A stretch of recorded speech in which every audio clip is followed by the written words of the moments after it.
Oh, I still have a donut. We're live.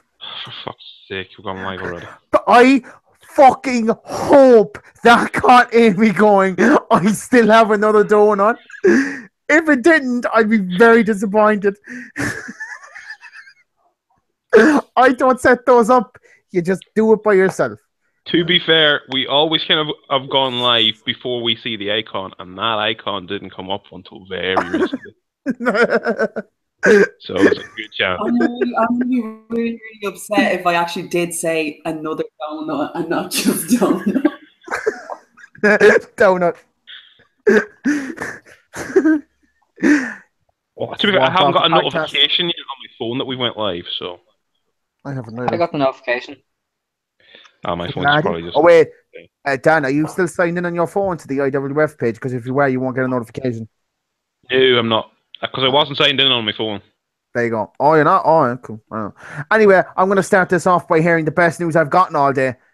And that's the fact that Chris Jericho invited fucking Jim Cornette to be his manager at New Japan, at Wrestle Kingdom. And I really want that to happen. Really, really bad. The way your voice just went, it's ridiculous. I need this to happen. Everything to be set up to the fact I get to see my favorite wrestler ever with my favorite manager ever against a bunch of wrestlers I don't particularly care for, especially the Young Bucks, which we'll get into later.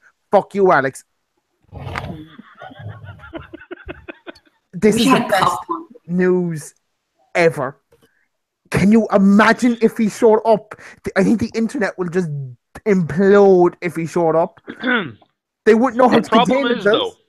The problem is he one of those people, if he turns up in Japan, the Japanese audience will be like, who the fuck's this guy? Yeah, pretty much. Although it's a Wrestle Kingdom crowd. Only two people marking out or talking about it will be, what's his name? The two English commentators.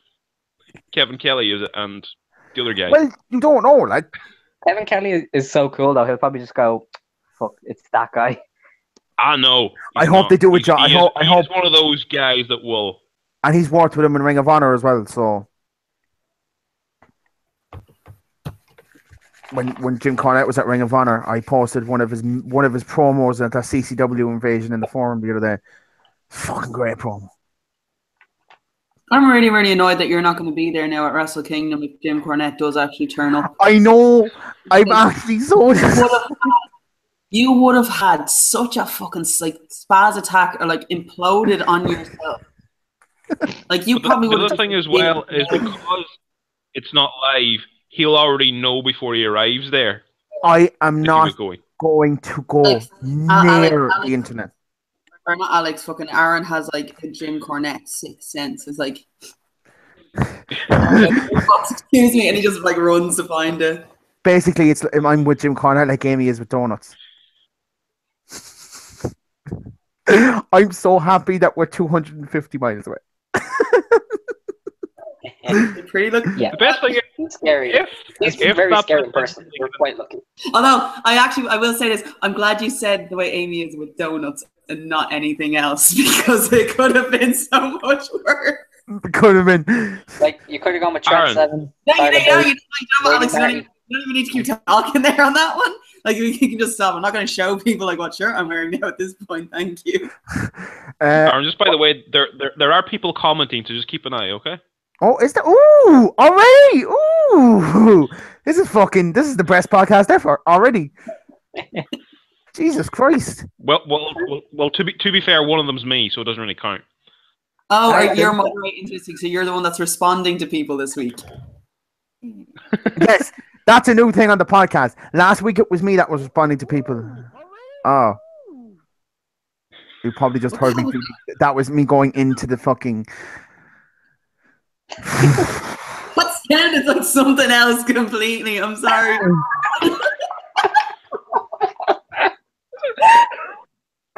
Yeah, just like I feared, you missed the very, very start of the podcast.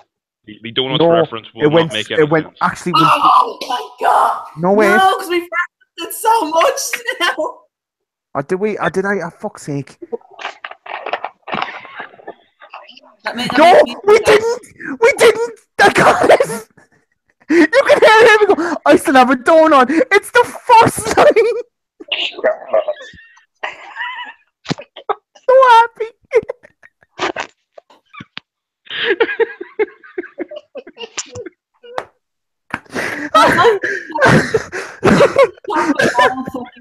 Like I just wanted to snack and I couldn't eat the donuts while I was shopping, so I'm eating them now. Eat it now, eat now. It's one singular. I'm so happy. By far, doesn't matter what happens to this podcast for the rest of the night. This is the highlight of my week. I hate my life. Oh, God, it was tasty. All right, come on. All right, we broke Dan. Dan is broken. Oh. Okay. You know what, Did you see the thing that Keane posted in? My love for donuts, this is coming from Off the Beat, all right? They're the donuts I'm talking about. Go get them. They're fucking amazing. Lads, go into the forum and see the thing that Keane posted into it, because that has given me a laugh. The Santa one. Yeah. Oh. You're right, Keane. It is a balls. But we'll probably give an explanation to it. So basically, Mike had to go to Middleton in Cork. Middleton is about as reliable for internet as... We are for putting out a good podcast. As we are for putting out a new podcast, and as maybe the Young Bucks is for putting on a good wrestling match. So, which is not very, very come reliable. on. Don't do us like that, man. I don't give a fuck. So as I've said, it just shows how bad of a wrestling fan Aaron is that he doesn't know what a good match is if it hit him in the face. No, or actually, super kicked him in the face more. Sorry, hold on a minute. Now, in Aaron's defense, I will admit some of the spots that they do in matches are kind of really. Yeah, but you see, people always focus on their Tory matches where it's kind of house show to them. They're just there to make money. They don't have to kill themselves. No, like they do Ring of Honor. You cannot justify that bullshit. No, we're not. Of course. We're not talking about that. We're not going to get on that. We're not going to do that. You know what? I want to actually, because I want to get the rant out now, to be honest. Oh, God, yes, do so. I wasn't even... Fuck it, I don't give a shit. I wasn't even going to rant this week. I had no intentions of ranting this week. But if I see another person in the fucking forum comparing Irish Rip to the shit that they do, I'll slap someone. That it's a little bit funny that I can actually see her eat the fucking donut now. It looks like a lovely donut as well. I'm just going to enlarge Amy so everyone can see. More donut. That's a nice donut. That looks like a really nice donut. Anyway. It has marshmallow. Went out. Well, try that again, because they probably missed that. The one viewer probably missed that. I think that's me as well. It's a s'more. It could be me either. It's got marshmallows, graham crackers, chocolate, and then in the middle, marshmallow. God damn. Jesus Christ. Oh, God, it's fucking There's an off to be 5 minutes from me. I'll be back in time. Anyway, right? I'm not saying that they kill the business in any way, shape, or form, because that's just one person's going to kill it. Like, no, that's ridiculous. People have said in the forum apparently that the Young Bucks, right? I don't think that, because that's just fucking retarded. But I still want to watch wrestling and have a suspension of disbelief that if someone gets kicked in the fucking head, they are down, unless it's WrestleMania, right? So the suspension of disbelief in an Irish Rip is that if someone, it doesn't matter who it is dragging you and pulling you to the other side of the ring, you're going to fucking go. Especially if you're called momentum. Yeah, which especially as well, if you're dazed and confused, which is mostly when Irish Whips happen, is when a match has already gone on, there's some moves already been hit, right? That's a suspension of disbelief. You're going to get dragged by someone, you're going to fucking move. Especially if you put a 250-pound man in, let's say a 200-pound man or something like that. You're going to fucking move. If you get kicked in the head 25 times in a fucking wrestling match and you still kick out of 2, like, you can't compare the two. You cannot compare the two. You'll never be able to compare the two. Okay. So here's where I come in on suspension of disbelief, okay?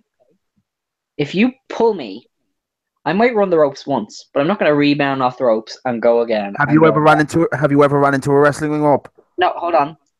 But the suspension of disbelief is also when I hear my opponent stamping on the ground and I'm going to get up regardless and let him kick me in the face. There's so much that you just have to accept when it comes to this. I'm not going to accept 25 kicks into the fucking head and a kick out of 2. Don't watch Young Bucks matches then. And don't complain about them. You don't have to watch them. Fucking pop it in my fucking timeline. Because the fucking mercs in the... I don't give a fuck anymore. The fucking mercs in the forum are like, that fucking clip from RH sent me into a rage in the middle of work.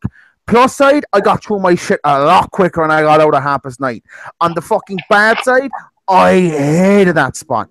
It looked blatantly fucking choreographed. You clearly fucking saw them help each other. And the fact that one of them missed a drop kick, fine. 2 of them, come on. The fact that all of them did it, they come up more mentally retarded than they do like actual fucking athletes. Sure, this has been... I forgot to switch it back. This entire podcast has been stuck on Amy in the donut. I forgot to switch it back. I really is done. Oh. Anyone? Oh, donuts? Who said donuts? Middleton is in Cork, therefore no internet. I might have done a thing. Amy, please don't kill me. What did she do? Who's streaming release? What did he do? If you could tell us what you did, that'd be lovely. Right? The suspension of different beliefs from wrestling is supposed to be that I believe that the 2 of them are trying to, or the tag team are trying to batter each other. Or tier 1. Well, I'm trying to figure out what's happened. I'm trying to believe that they're trying to hurt each other and they're trying to win a match. When I look at a lot of these matches lately, shut up, let me finish, bitch. Shut up. When I try and look at a lot of those matches of the people that are apparently the best wrestlers in the world or the best tag team wrestlers in the world, I just look at a bunch of lads who watched the Hardy Boys in the 90s and think, fuck it, it worked for them, it worked for me. Fair enough, they're making a lot of money from it, but you want to watch a wrestling match to see 2 lads beat the shit out of each other, don't you, non? Well, not always. Do that. Maybe once every so often. There's also the subsection of people who just want to be entertained while they watch, and they don't care whether 2 lads go to war. The best point someone made. Entertaining. Amy, probably best you don't look at the forum. Oh, lads, look at the forum. Oh, fuck off. Can you make that the banner? This is the forum now, please. Apparently not. Bravo. Bravo. That is the only one that's there, right? I think so. Yes. As far as we know. Yes.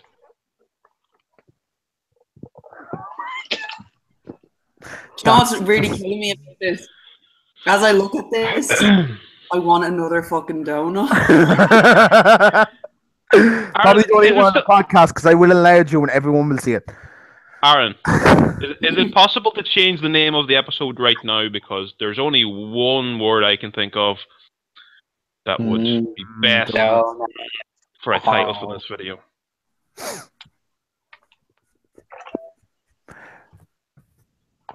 I think I can. Can't I? Maybe. Jesus, that'd be news to me. Well, I'm you sure can. you Edit video? I think I probably can. Yeah, so that was just I get why people want to enjoy that shit, but when that's the shit that's going out in mainstream, wrestling already doesn't have a great fucking... That's go out to mainstream. That's a niche within it. Like, no casual fan is going to watch Ring of Honor. A random person in work who doesn't watch wrestling showed me the dick spawn, and that in the space of a week. That, of course, that's going to go viral. That was hilarious. Or, well, hilarious, Jesus, depending on your point of view. We're not going to go back. We're not going to go back to that, are we? No, we're not. No, we're not. We don't want to go back to this. Aaron brought it up. Well, I didn't. No, I'm just saying that that's the great videos I've gotten. I showed them a clip then of fucking Tyler Bate and Pete Dunne beating the piss out of each other from earlier in the year, and they went, "That's pretty good, actually." Did anyone watch NXT? I haven't watched it yet.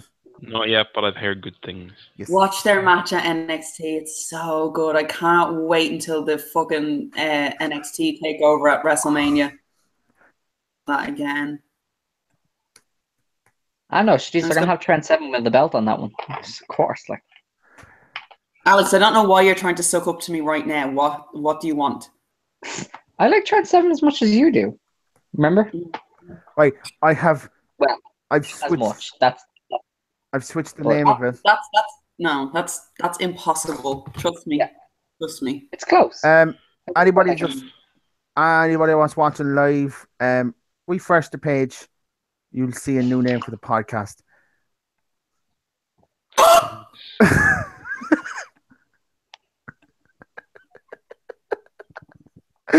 What was that sound anyway?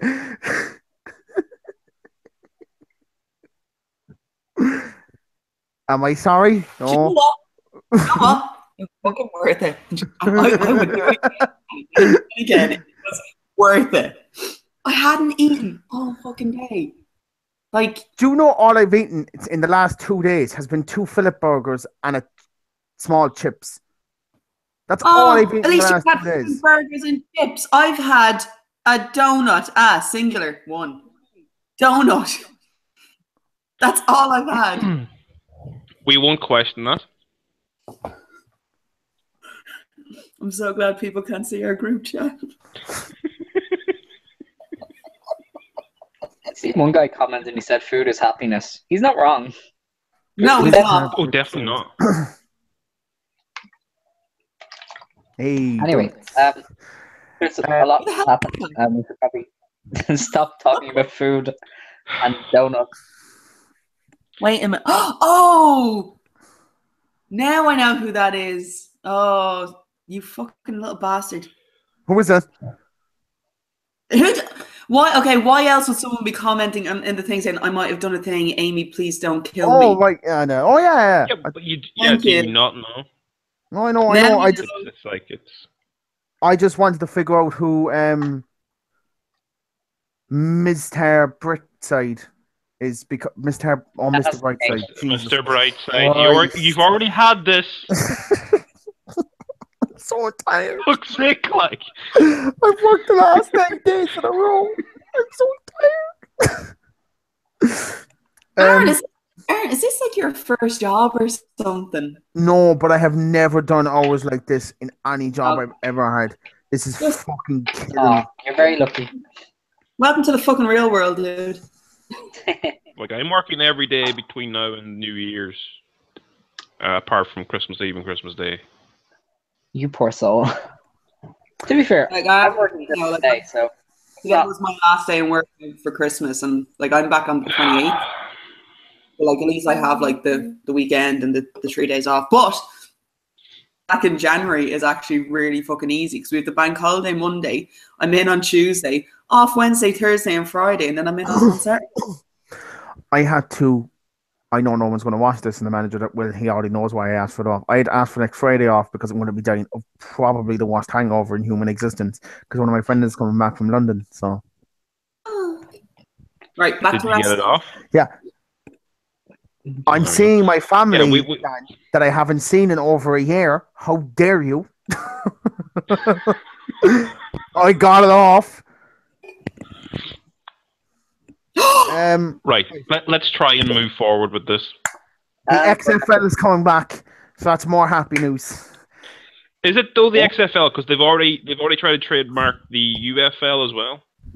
I don't care what it is. I just know Vince McMahon's trying to start up a new football league. Football league. There's the UFL. It's got like fucking your man Mike Goldberg that used to be with the UFC commentating, and oh my god. Imagine. I'm saying things out loud and they won't happen. But I'm excited at the fact they might happen. It's always nice to do that. It's always nice. Yeah. So the only things I want to happen is Mike Goldberg to be on Vince McMahon's football league that would probably fail after 6 months like the last one did. And then Jim Cornette to show up at Wrestle Kingdom to smack one of the Young Bucks with a tennis racket. A tennis racket. Ideally, with Jim Cornette's face on the tennis racket. OTT already done it. Yeah, like Angel Cruz did that a few months ago. You're late to that. I don't care. It'll be better if Jim Cornette hits someone with a Jim Cornette face being on the it. best ever.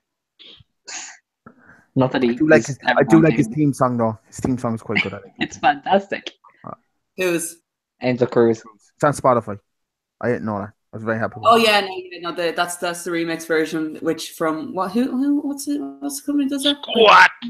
Tunes Meet Music. Yeah. Check it. Spotify. Right, I'm gonna just go. I see what you did there. I'm gonna go on the Googles and see what I can find. Oh, for fuck's sake, are we already at that stage? Yeah. Hey guys, Well, to I'm be already fair, drinking. Like, I wanna do- there's so much more to talk about things, but like, no. Just, So, Dan, what's your thoughts on a women's Royal Rumble? And who do you think is going to come back for it? Well, no. Considering you're a person who thought there wasn't enough people or women to do a elimination chamber, what are your thoughts on the fact that they're going to potentially have 30 women in a Royal Rumble? Well, a lot of them are Battle Royal fodder, and then you can focus on the main ones like Asuka, the returning ones, maybe Ronda Rousey. You know, have a bit of a four horsewoman thing. There's a It's poster really going interesting. around, whether it be real or not, that has Ronda Rousey on it. Huh? There's a poster going round. Even Becky Lynch shared it, and Ronda Rousey's in the back. Do you know, my only problem is, like with the Money in the Bank match, when they went to 2 every year, it kind of diluted it a little. Are we going to get sick of the Royal Rumble now if we have 2 of them? No. Every year. Well, one's a woman's, the other one's a men's. I don't see. Just a long Battle Royal. Oh, do you know what? Screw it. Just put them all in together and just see who comes out on top. You know what? So just make the Royal Rumble a 4-hour pay-per-view. It'd be grand. I honestly believe, right, Alex could get 2 of the greatest wrestling matches in the world put in front of him, and he'd go, yeah, but I mean, are we not going to get bored after the first one? Come on. I'm not saying that. I'm saying it will get diluted, and after 3 years, people will be like, I don't want to see 2 Rumbles again. I don't think you're. I don't think it's. You're thinking. I think it was going to be like with the Money in the Money in Bank. the Bank's a completely different story. When they were having one each for each brand, it was better when they had just one match with both brands involved in it. But this is different. This is for different genders. So the same spots again and again and again and again. Just with the Sorry, same. how many different yeah, but spots? do you have therefore in- the Rumble itself will get boring every year. Don't be surprised if in 2 years you see people bitching about how there's 2 Royal Rumbles on every show and that they want to get rid of one. I'm already expecting it just to be from you after the Yeah, first. or Rumble. people like you. I'm already expecting it to be you. Yeah, it probably will. Yeah, as we said, considering Oh, he didn't believe an Elimination Chamber match could happen. Wait, how the fuck do you not believe in the limit? It's because it wouldn't be as good as it probably should be. Why? Or it could be if you give it a year or so to properly build it or whatever. A year in the WWE to build an elimination chamber match. The first one only got 4 weeks. And more people established. 2 weeks out of a storyline with WWE now at this point. I don't mean a year-long storyline. I mean like a year from now when there's more women called up and there's more. To build up the females. Yes. After calling up 6. Okay, sorry. 5 more women have been called up and Paige returned. Which 4 of those are pretty green, and I don't want to see in a singles match. So you're complaining about them calling up women? No, From I'm NXT. complaining about calling up people who aren't ready. That's what NXT is for, to get ready. Yeah, but the thing at NXT is their best women are currently in their best fucking storyline. You can't bring them up. You need to fill them out somewhere. You're going to use what you have. Developmental territory is it if you can't get rid of the top stars if you're making them peak on NXT, it's not really that good, is it? The majority of them peaked on NXT when NXT got good. When NXT was still technically shit in FCW, then they sent everyone up to the roster and it was grand. All their top guys from NXT that actually helped create the brand, they're now shit on the main roster because they don't get to do anything. Territory. That was the whole point. It's meant to give new people an opportunity. That's the thing is though, it's no longer becoming developmental. It's now just a thing on its own. That's kind of. Well, to be fair, Triple H has said he's going to start bringing in a lot more of the stuff, the talent that they've built themselves under there in the next year or so. That's the thing, though. It's not been treated as developmental anymore. Like no one actually looks at it. No one actually watches NXT and goes, "Oh, this is great developmental that they're showing on the net." No, people are looking at NXT as a single product now by itself. Right, but in which case you can't put all these greenhorns on them. And where do they get their experience? That's the sense here is that if they're actually training people correctly in WWE, it shouldn't matter how much they're shown on NXT television. They should be able to do the job that they're there to do. Some of them have been there. What they should be doing. Okay. All right. It's not up to NXT. It's not up to a trainer to say, yeah, okay, you have that done. Go on up there. They have to kind of be putting in the effort as well. And do you know what? Mandy Rose actually put in a fair fucking effort into it. Yeah. Much. There's training in the PC, and then it's being in front of a crowd.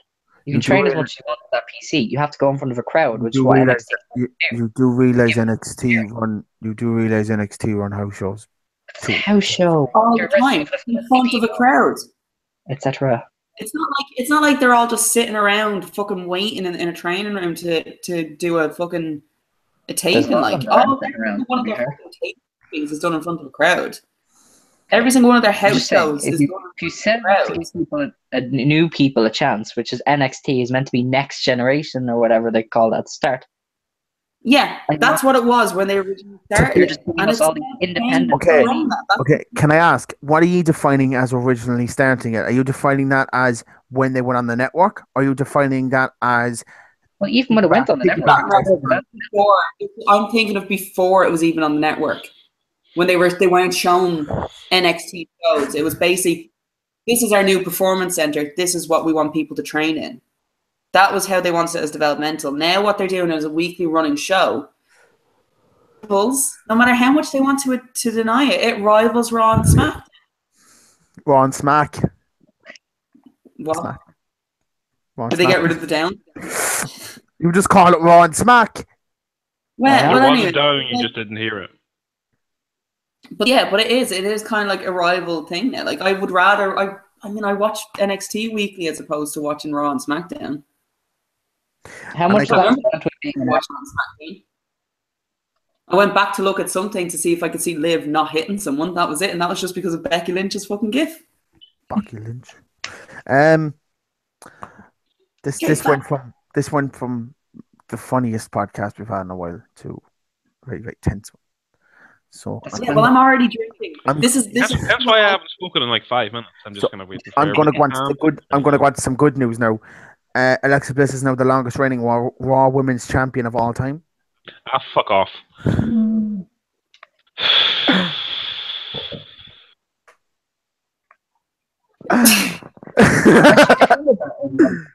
think I'm allergic to Alexa. She's defended that belt. Fuck you. She's defended that belt quite regularly, Alex. She just doesn't defend it on Raw. Think about it. She defends it at the pay-per-view. Okay, well, hold on. Has she defended it properly since the Mickie James match? House shows don't count, clearly, because she's going to win it anyway. When was the last pay-per-view that Raw had? Survivor Series, wasn't it? Yeah. Yeah. Has she defended it on Raw? Like, I think her 60 days... Listen to what I'm trying to say. She doesn't defend it on Raw anymore because now the title matches on the pay-per-views actually mean something. Because the only way you're going to get to watch the women's title from Raw now is on a pay-per-view, not on Raw. Sure. Which you should just vacate that 60 days. She hadn't defended it. Vacate. It's the right thing to do. Let Bayley win the belt. What the fuck? What's that? I can't see that one now. Sorry, hold on. Really, that's the argument. When the podcast presenter leaves your camera on in the same screen. Oh, I'm so happy. I'm really not. No, but that's the point I'm trying to get across. By the way, Survivor Series wasn't 60 fucking days ago. Yeah, she didn't defend that Survivor Series. She did, didn't she? Yeah, it was she was against Charlotte. It was the brand versus brand. Oh, it was the brand versus brand one. Oh, Jesus Christ. Oh, my God. I'm so sorry. Jesus, I fucked up there. Oh, my God. She still has the belt. That means half of her reign, she hasn't defended the title, which is... That's what I was trying to say.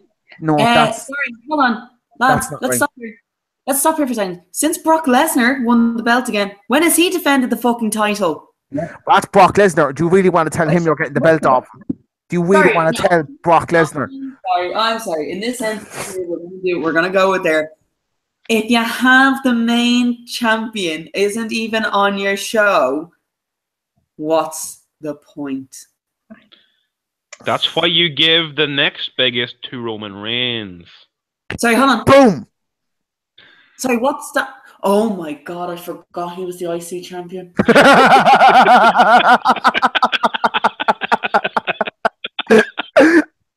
Amy is just giving us fucking comedy all night. I love this. She's still drinking the wine, so. She's drowning. The last time, right? Okay, so. Oh Jesus Christ! This. Oh goddamn! Her last defense of the belt was 30th of October. Yeah, 60 days, my friend. She should vacate that and let Bailey win. Oh my god! Let's give Bailey the belt. The super over baby face who now gets booed on fucking Raw. Doesn't matter. She's great, in my opinion. I don't even like her anymore. Oh. I used to love Bailey. Look, when we give Paige the belt, right, and just see more leaked videos after. I was not even going to give her anything. No, it hasn't been put in the forum, and I'd like if it didn't get put in the forum. But I'm going to talk about it here, and it's going to be a passing comment. Paige is not the only one that got photos leaked. No, she's not. But everyone just jumps on Paige. Two more happened. Two more happened in the last couple of days. The two of those being Ruby Riott. A couple of days. Ruby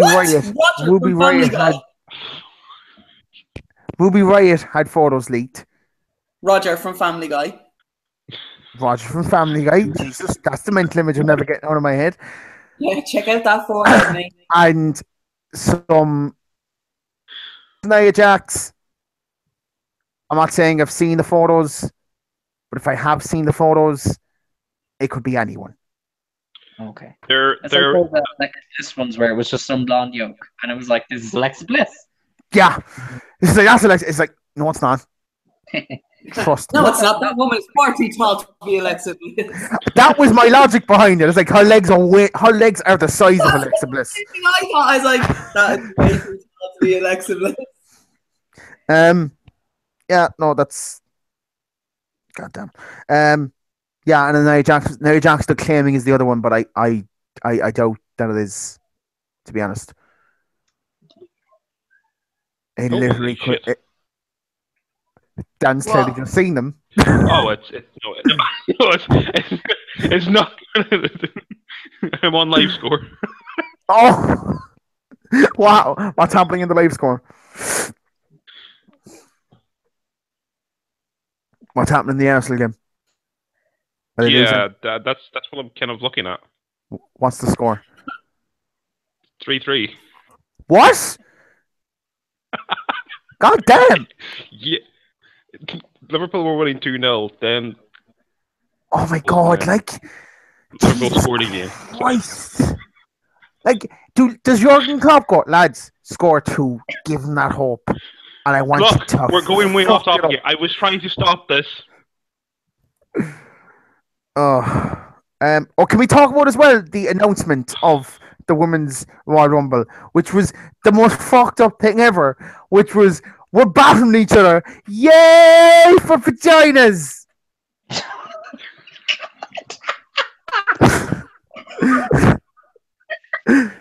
Maybe I could have worded that better. I don't care. It was funny.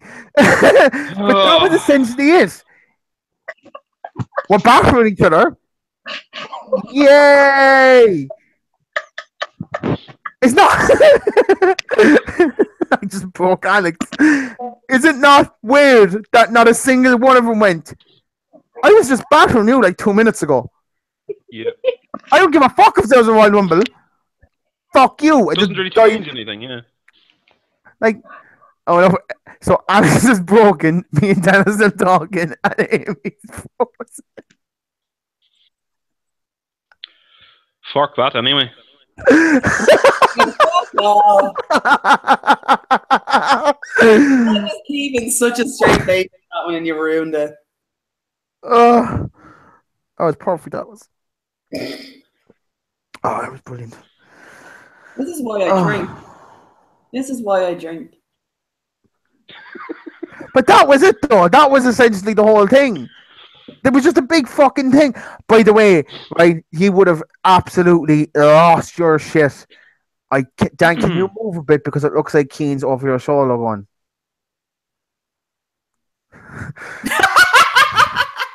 By the way, I don't know why I did this, but I left my one in Dublin. And the reason I left my one in Dublin was because I left it on the pillow with the blanket over it. Just for the shits and Hey, giggles. it's on your Rick and Morty poster. Yeah, I got it for my birthday and I just kept forgetting to put it up. Cool. It's my second favourite poster on my wall. The other one being... What have I missed? One about...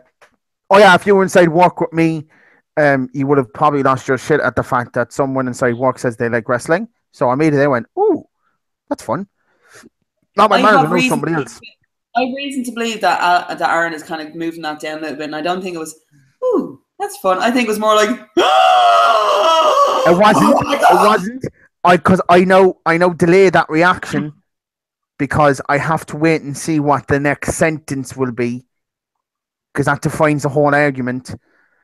And his next sentence was essentially, I'm very happy that Stephanie has made this women revolution happen. To which me and my manager in unison went, fuck off! No, she did not! Her husband did it. Nothing fucking to do with her at all. And then Stephanie went, I did it. It was all me. Now, Stephanie's had a history of wanting to make proper women's wrestlers in the women's division for a while. That's been going on for years. But her husband was the one that went, I'm doing it. It's happening. He was the one. Did you have a match with one of the Bellas there not that long ago as well? At SummerSlam like 2 years ago. Yeah. Yeah. To be fair though, I love Stephanie. Really helping the women's division. It was before Nikki turned heel, and then she was like, I wish you wore border in the womb. Yeah, I wouldn't believe what she said words. Even for a fucking storyline. God damn! Sorry. Snitsky, remember Snitsky, the fellow who kicked the plastic baby? Yeah. Yeah. In the picture. That is fine. Did you see him? Look at him! Oh my god. There's the better picture. This is the one better picture where he looks like Braun fucking Strowman. Yeah. Yeah. I want Snitsky and Strowman. I'm not finished with you yet versus It Wasn't My Fault. That's all you need. Mania main event. I'm okay with that. Well, they could be a great tag team. It wasn't my fault. I'm not finished with you yet. Oh, hold on, guys. Sorry. Alex is okay with something here. Alex actually agrees with something with a matchup type situation, which would be Snitsky versus Braun. Please bring do you know what? I want Snitsky to come back in WWE TV, but if you do not make that man world champion in the night, then just I don't see a reason to be honest, because he could probably batter Lesnar at this rate. He looks built enough to do it as well. Like, jeez. See what I mean, guys? If you talk to the people in the chat, they chat back. That's quite a nice chat. That's why it's a live chat. It's alive. I just want to see what the other picture is. Rollins got championships with his dick out. You've seen the photos. What? Yeah, no, I did see the photos. Mr. Brightside. I'm looking at the chat. What did he say? Right. I was like, he was on about the fact that I seen the photos. That he was talking to me, and I was like, "Yes, I have seen the photos, but it was more like photos." If you watch Mac from It's Always Sunny in Philadelphia when he was fat, going, the photos that is awful on the internet. Where would one find those? Do you know what I hate about myself is after I saw that episode and I kind of laughed and joked about it, I actually found myself doing that before. I think it was when someone on the forum was talking about leaked diva photos, and I was like, oh my god, that's it. Where would you even put those up? And I was like, what are you doing? Why do I care? When it comes, it's just a morbid interest at this rate. The page ones the page ones I haven't looked at because that's just horrible. Especially when you listen to the story, it puts a whole new perspective on it. Actually, I just want to make a point on this one. I had said it to you before, and it was a situation that happened when they had first leaked. If people are going to talk about it, that's all good. But if you're going to post the pictures, then I'm going to have an issue with it. Oh, don't post the photos, lads, please. But like, here's the thing: is though someone posted photos of every fucking like every angle. I'm like, mate, did you fucking record the video or something yourself? That the angles that he had these pictures at, it's shocking. Men, these are disgusting. Don't be doing that shit. Hey, some. Don't paint us all with the same brush. No, all right, I'm putting the asterisks up. Men can be disgusting. Don't do that shit. Please note that Edmund. Women can be disgusting too. There is. Yeah. Oh, I know. If this ever happened, women have it on her walls. Women can be so. Women can be so disgusting. Hold on. That's the thing is, no, I wouldn't. Because in its a sense here, it's something probably that's leaked without someone else's consent. I'm not going to save that type of shit to my profile, to like my phone or anything like that. Hey, it's not on. Whoa. You took that way too seriously. We're going way off topic here again. Like it's not really jokey. Like we didn't bring it up in a jokey way. We're actually isn't a serious thing. We do be serious up in a jokey way. You know. Like I'm just going to make a point. Morbid curiosity with me has been there with the leaked photos ever since Charlotte's ones, because I heard about them. I was like, they can't be that bad. Then I looked. They were that bad. Okay. What, did she just like not take a good angle or something, or put that in your own mind? Aaron, what I'm talking would about. You like here. a shovel? I'm just trying to describe what the photos were in terms Shall of. I call Triple H for you? I'm going to try and get a job with WWE when I'm like 30, and it's going to come back to this podcast and me talking about Charlotte's nips like this.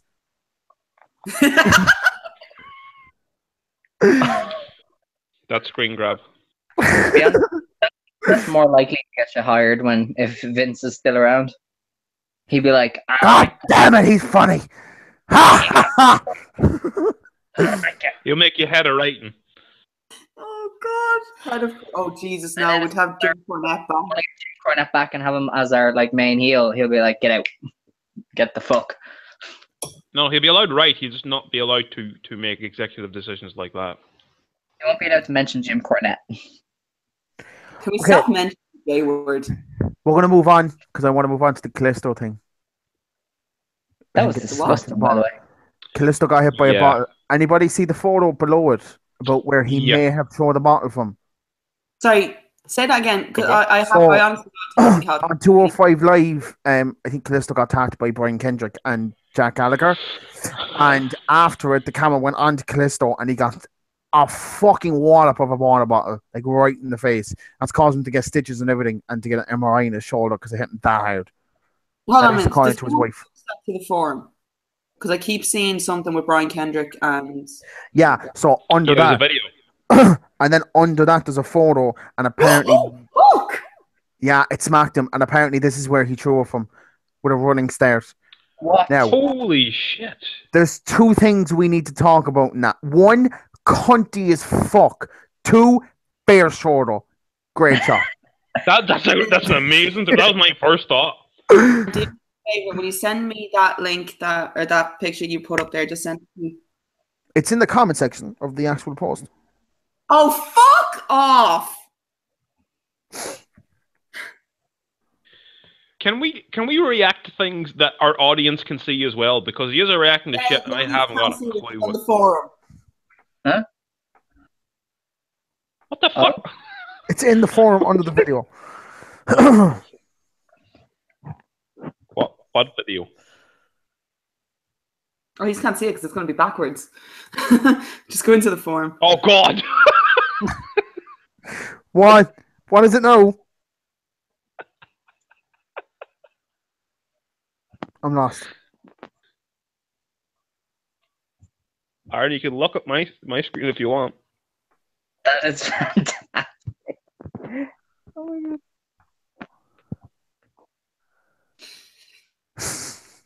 was one hell of a hit though with the bottle. Holy shit! Aaron won't shut up talking. Oh, it's like that is That's like that's just it's a me. But like Okay. it's a really scummy thing to do to someone. Like that's not on like doing. But fuck me, that's one hell of a hit.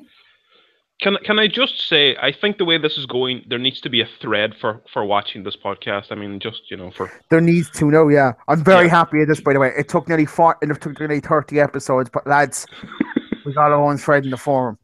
I wouldn't even say it's just random posts.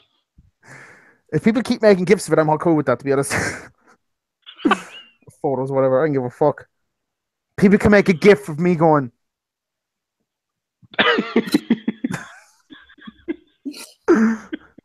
Wait on 1 second now. Can someone make a gif of me doing this, please? Because that would be quite funny to have. The problem is most of us are blocking you at the bottom of the Blocking screen. your Like, Oh, it's grand. They can see me from the Yeah, side. no. It's grand. It's grand. There you go. So yeah, there we go. Yeah. If someone could do that, that would be kind of hilarious.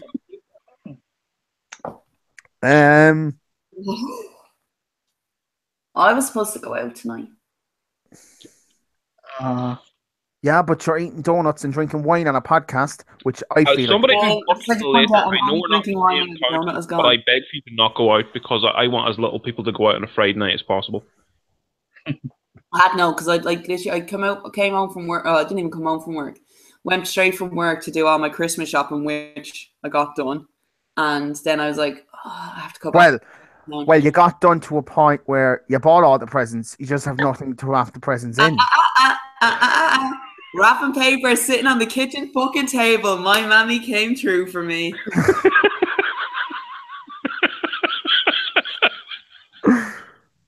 She said, I knew you'd forget wrapping paper, so I bought it. No, that is such an Irish mammy thing. Do you know what? I'm going to bury an old wrestler that used to be that I wrestled with in my very first show called Carl Bryan. Right, the very first show we ever had was in November, right? Well, at least that I was on, right? It was the same night as the toy show. Like, you know where this is going. We all went, oh yeah, the toy show. About 10 or 15 minutes later, place fell silent for about a second. All you could hear was him at the end of the hallway going, "Ma'am, can you record a toy show for me, please?" 25-year-old man asking his mom to record a toy show for him. Mammy recorded the toy show for him. He's not watching this, so it's not like he's ever going to fucking know, to be honest, is he? I will actually There's say a this. thread. I Somebody will needs to actually make a post about this. 27 years of age, and I also had my mum record the toy show for me. But did you ring from a wrestling show? I rang from a TGI Friday. That's not so bad. Classy. A second there. I should probably put a hair so you don't see my big fucking camera. I'm trying to get my boss to watch this for weeks. Would you really want them to watch this? Yeah. Is this the same boss that wanted you to die because of a hurricane? No, this is the fun Grand. one. Who actually joined for the very first time on the day of said hurricane. Drove all the way down from like the boonies. So So this is the guy that put the spoiler in the forum and I had to report him. the guy who, well done, Gav. His girlfriend, well, no, his fiance is having a child, and he just got engaged. So well done to Gav. Is it his? I only heard parts of that, and I thought you were saying that his fiance is pregnant because he put the spoiler into the forum and I reported it. Yeah, she just went, "Oh yeah!" You rebel, you. No, his girlfriend his fiance is currently in hospital, waiting to give birth. She has been for the last As we week. speak. As we She speak. has been for the last 9 months, I would imagine. Well, like.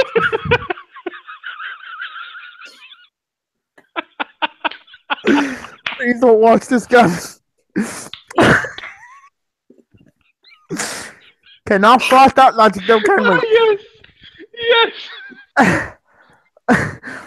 I then miss sarcastic. Fuck, you know. So his Jesus Can I Christ, just his say, girlfriend is current. we very quickly descended into madness, and we haven't got out.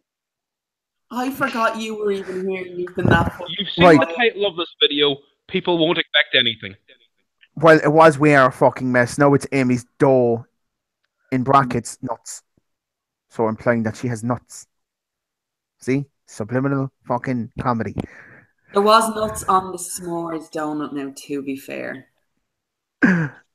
Haha. No, but his girlfriend is currently waiting to give birth. She's been in the hospital for like a week now, which is sort of fucking ridiculous. And then he just decided to go, this is probably the best time to ask her to marry me. So he's doing that now too. So he's now engaged.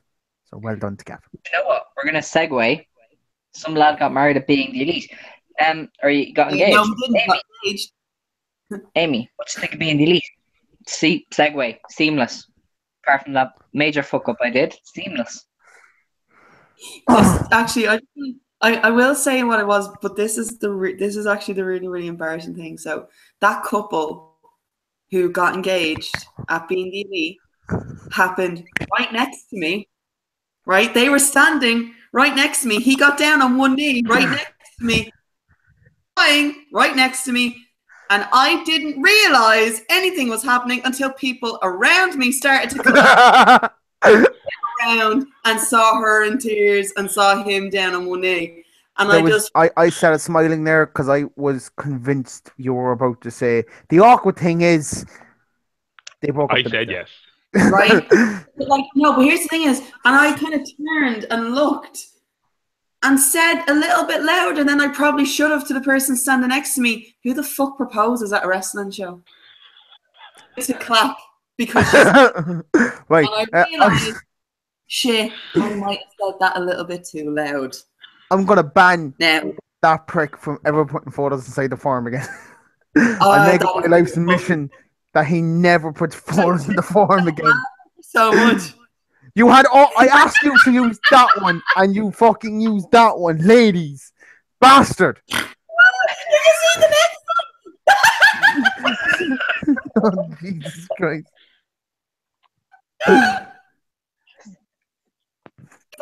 Oh, shotgun wedding. I was going to say that, but I didn't want to say it because of how he proposed. But no, don't do that.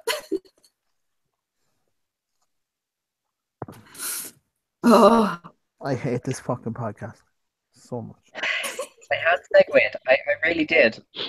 Dan, I'm sorry. Now we're lost. Okay. Dan, have you gone to watch the show on VOD or anything? I haven't got around to it yet because Are you gonna? I might actually, because I've been kind of waiting to have a good device to watch it. I don't like watching shit on a small screen. If you could watch it on the PS4, I'd love it. But like, I don't really feel like connecting up this tiny netbook to the TV. Oh my god, he actually gave me the fucking day off. And I mean, You might better Of course, about the shows on OTT on demand because I know. right. Aaron, go away. Just so we know right now, and I get to break. Alex, do you know what? I'm going to wait until Amy comes back so we can all join in this together. Okay, so yeah, Dan, you might want to try and download the show if you can. It just makes everything easier. Where would I get it from? I think you can get it from Picture. There's usually an option to download it, but you have to like pay a bit extra for the show. But you can download it whenever you want. Others, I've wanted to get the 3 stadium shows.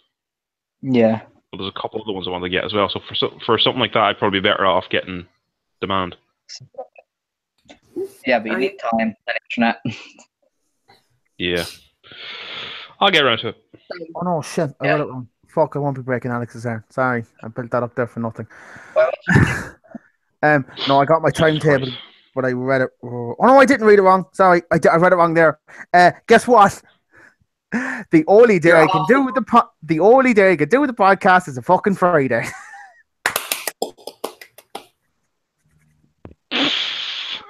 Because I'm closing on Saturday, and I'm in at, just so we can check now, I'm in at 3. Fucking what a bastard! You only gave me 5 hours, 4 hours. What the fuck? 6 hours.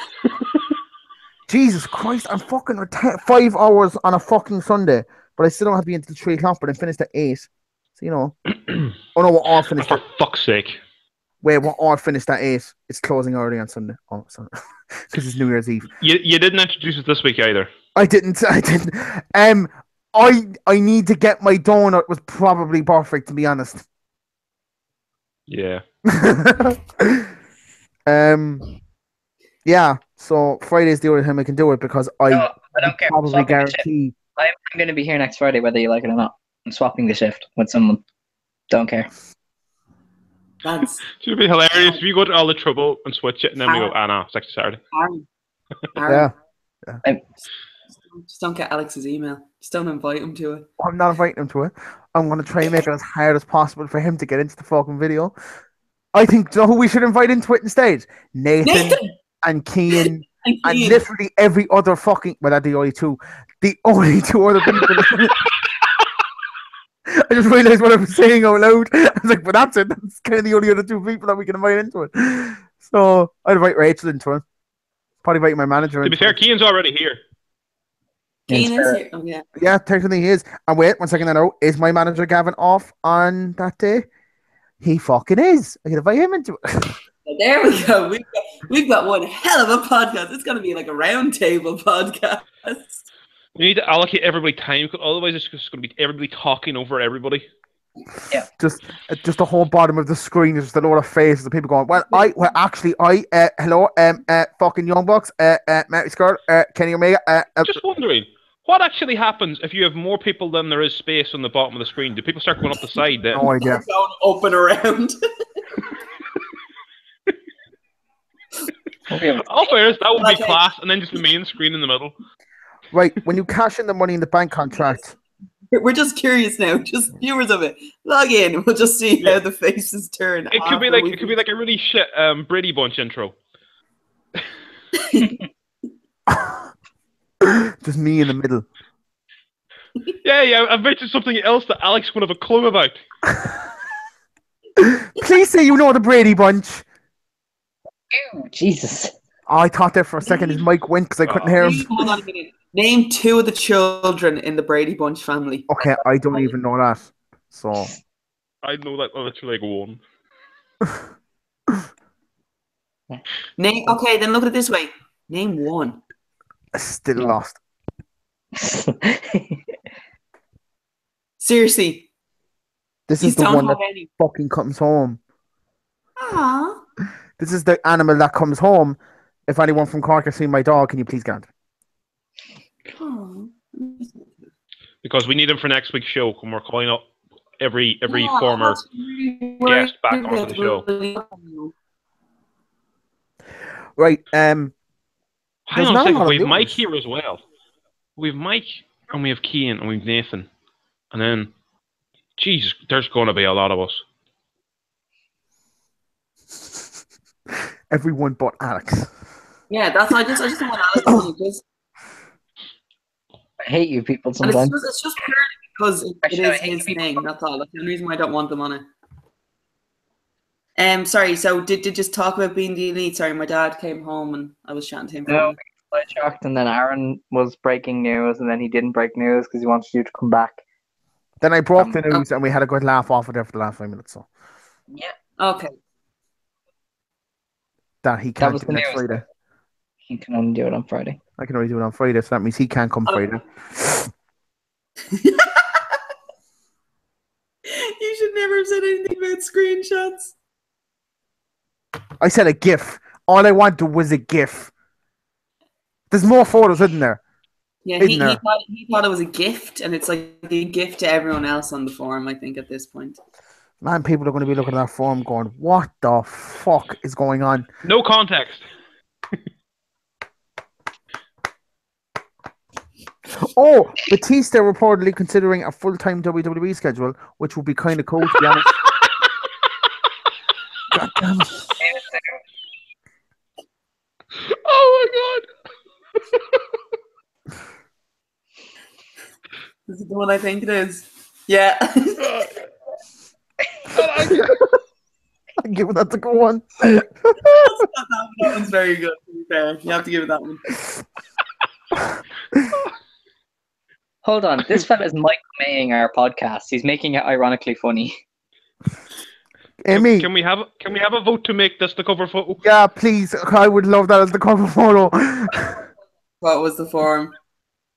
No, you just got really murky and completely lopsided in your bias and just put OTT champions only. You bitch. Actually, what I did I was just I want put to edit that photo and put the IWF logo in his hand, so it's like. So you know. Do put the IWF logo in my hand. Oh, Alex's hopes and dreams in an urn. Just get an urn and put Alex's hopes and dreams. Oh, thank you, and I know this is wrong, but I'm going to say that. Thank you, Eileen.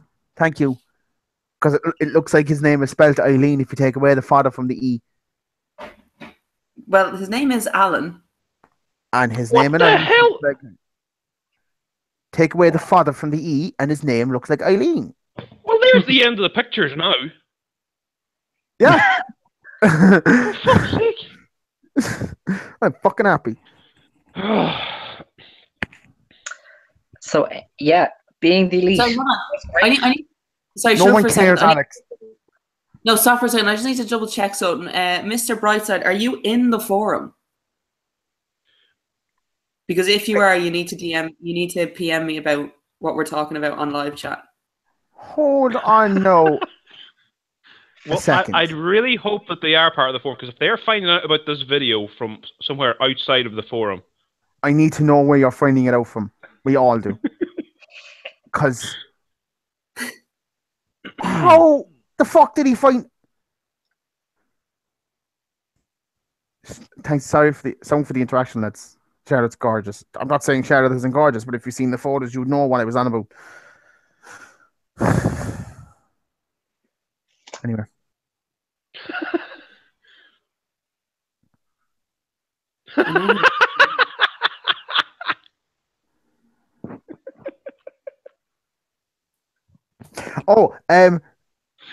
I've got actual news. Yeah? Mike Johnson over PWI Insider has answered a mailbag question today about Mario Ronaldo. I'm just going to call him Mamma Mia from here on in because it makes the entire thing just a little bit funnier. I then fuck off, cat, dickhead. By the way, he had a shot there with a photo of my cat.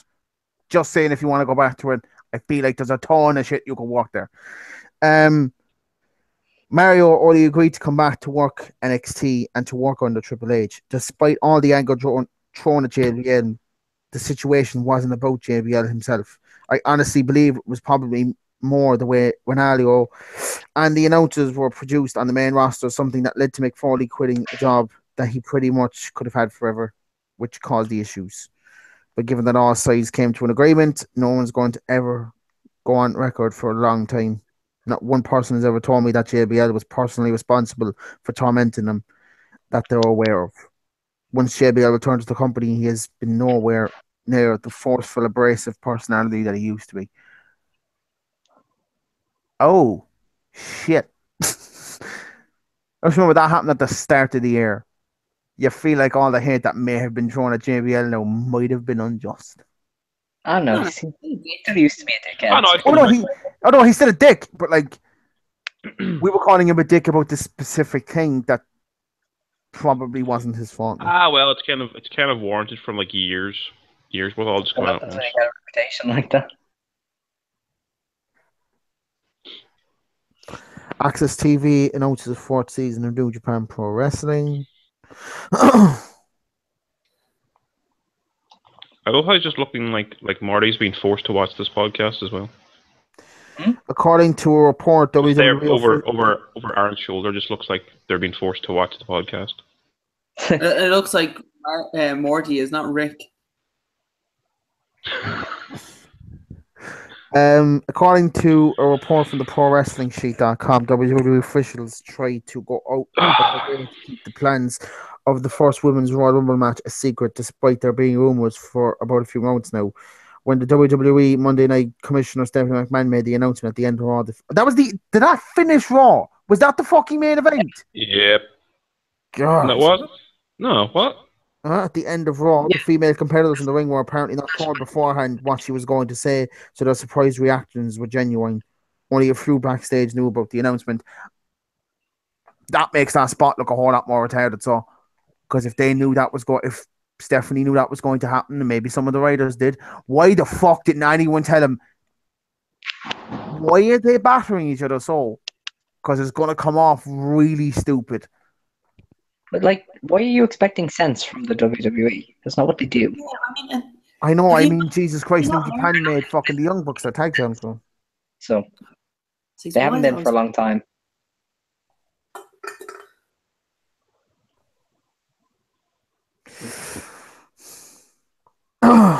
No. Talk about, and then we just haven't.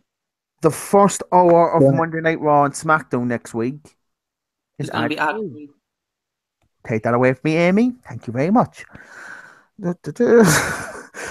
Orlando Jordan apparently is accused of grooming underage boys, so that's awkward.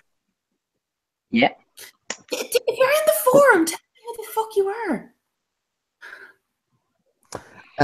Anyway, and also, I haven't watched NXT properly in weeks, even though I said I would. Where the fuck has the Velveteen Dream been? Has he seriously not been on injury? No, he's injured. Injury.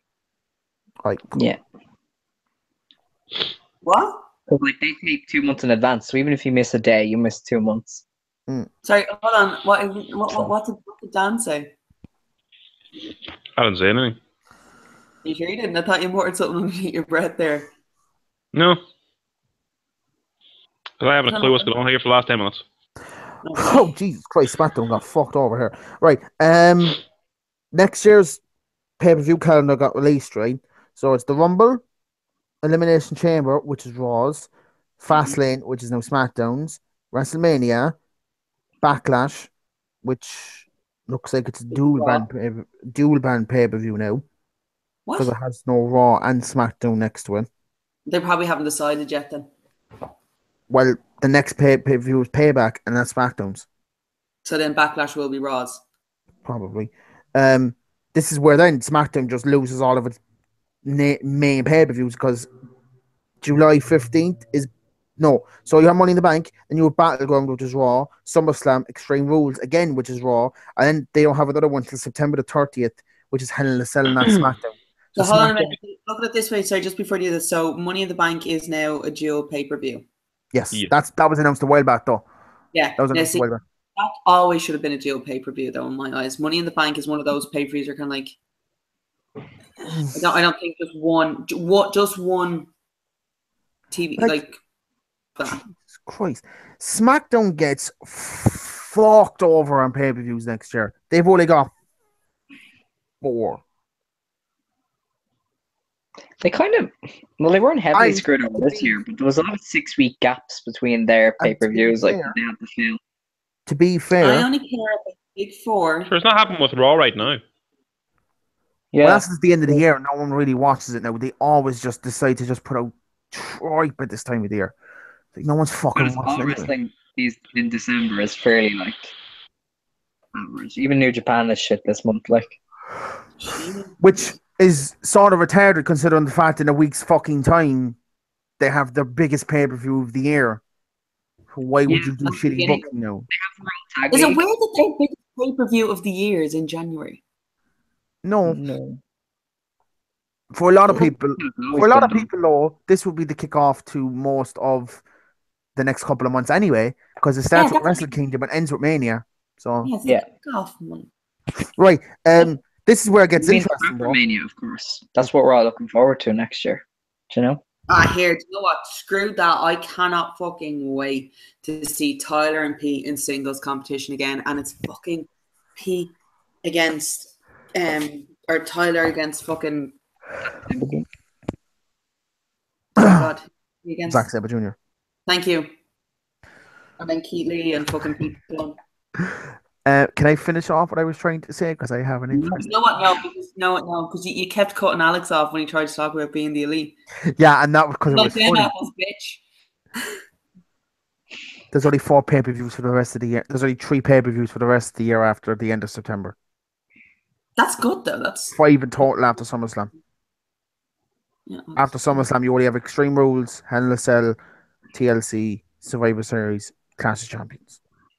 But look at it this way: it didn't only last year wasn't everyone complaining about the Yeah. amount of pay-per-views that are on, and now people are like, oh, they only left. They've actually cut down their pay-per-views for the year. So The only problem is it makes their TV kind of feel drawn out. It doesn't feel important. it's a fucking 3-hour show, for Christ's sakes. I can't remember the last time I actually sat down and watched any of it. I didn't remember Roman Reigns was the fucking IC champion. No. Oh, yes.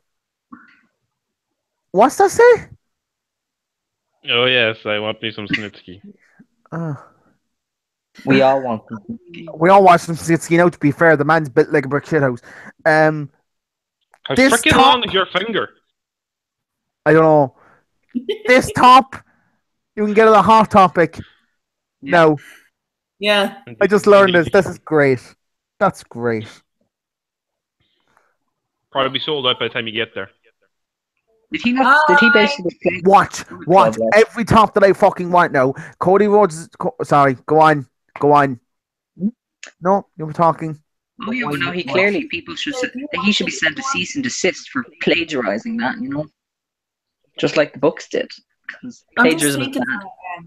Aaron, if Go you on. wanted to get some of the Young Bucks tops, you could have just asked us when we were going to be in the Elite. We could have got them because they had all their merch with them. Yeah, but I didn't even think that first. No, but see as well, I knew I wasn't going to have the money to give you, whereas next month I will. Also, we probably Yeah, won't but see we you. weren't going to be seeing each other until January again anyway. So, like, I'll just send you the tops when I get home. Fucking nothing's going to cost. It's going to cost nothing for postage and packaging, like, especially from Cork to Dublin and Cork to Donegal. So just send me the money through €3 or €4. PayPal or something. You've Yes, paid even for yeah. Yeah, all I want really is the American Nightmare one, the Cody 2020 one, and the Jericho one, though, I suppose. Maybe I'll be a dirty, sweaty American just to get the fucking hard day. Okay, Bully Club I top. was shocked. Just writing pen, fuck the Young Bucks. Do we have a guest? This has gotten incredibly awkward. Don't! Thing is, I have the power. She's gone anyway. I can't unmute her. Oh, you bitch. Wait, she just heard that. Oh, God. I was calling Alex. No, I was calling Alex a bitch. You're not a bitch. You didn't mute yourself. Alex muted you. Just need to make that very clear. Alex was the one that muted you. So he's the bitch. Yeah, he muted me. Didn't mute you. Oh, actually, I need to get your advice on a tattoo. From one person who has 0 tattoos. And No, also no, another no. person who has 0 tattoos. None of you have tattoos. I'm the one with the tattoos. But have I one. just want to get your ideas on a lucha mask tattoo. I want to get your ideas on which lucha mask I should get as a tattoo on my ankle. If you're not getting Rey Mysterio, are you even a wrestling fan? No. It's not an actual, like, it's not someone else's one. It's just like a small, like, little. It's just like a little design that I want to get. The pictures and see which one do you think is best. Oh, you had the cheek to tell me off for drinking. Yes, dirty hooers. Oh no, I'm muted at this time, which is even better. I know what next week's podcast name is. Hi! Hi! Hello! Hi. That's 2 bottles of orange shows me. Fuck off! One of them. Bye. Bye. Oh See you later. God, this is fantastic. Left me one in the fridge. Thank you very much. Fuck off! I did drink the 2 bottles. I did drink the 2 bottles.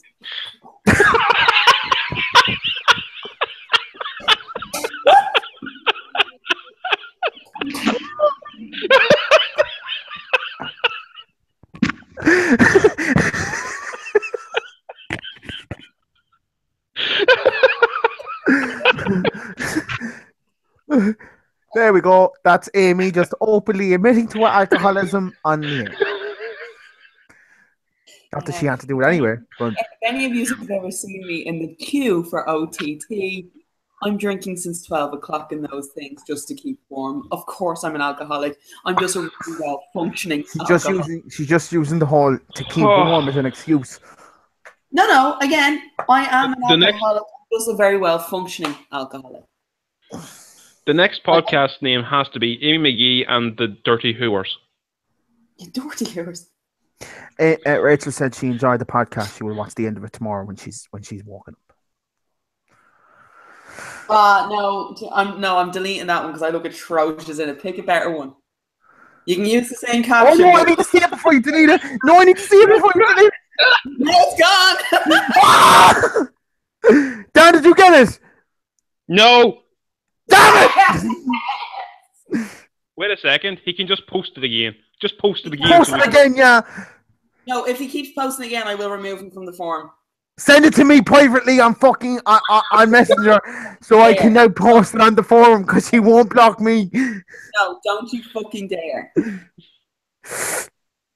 Oh, she will block you, by the way. She doesn't give a fuck. Trust me. I need to eventually switch this to my Alex's big newsfeed is ass. just all Alan. I don't even get notifications because I'm not friends with him on Facebook. So I have it, so I get notifications when nearly anybody posts. What?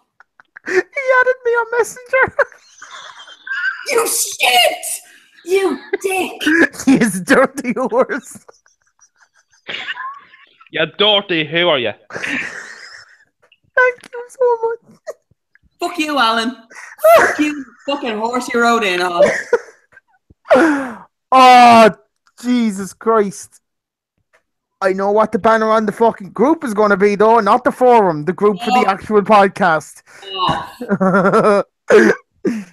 Fuck right off. My hand's over it.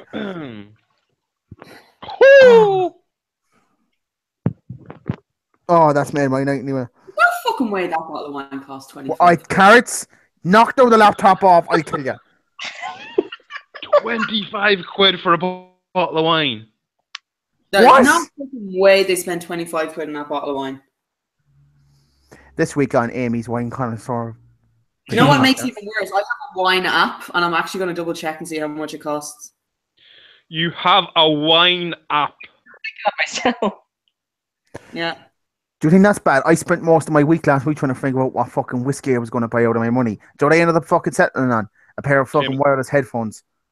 Nice. That's not a whiskey.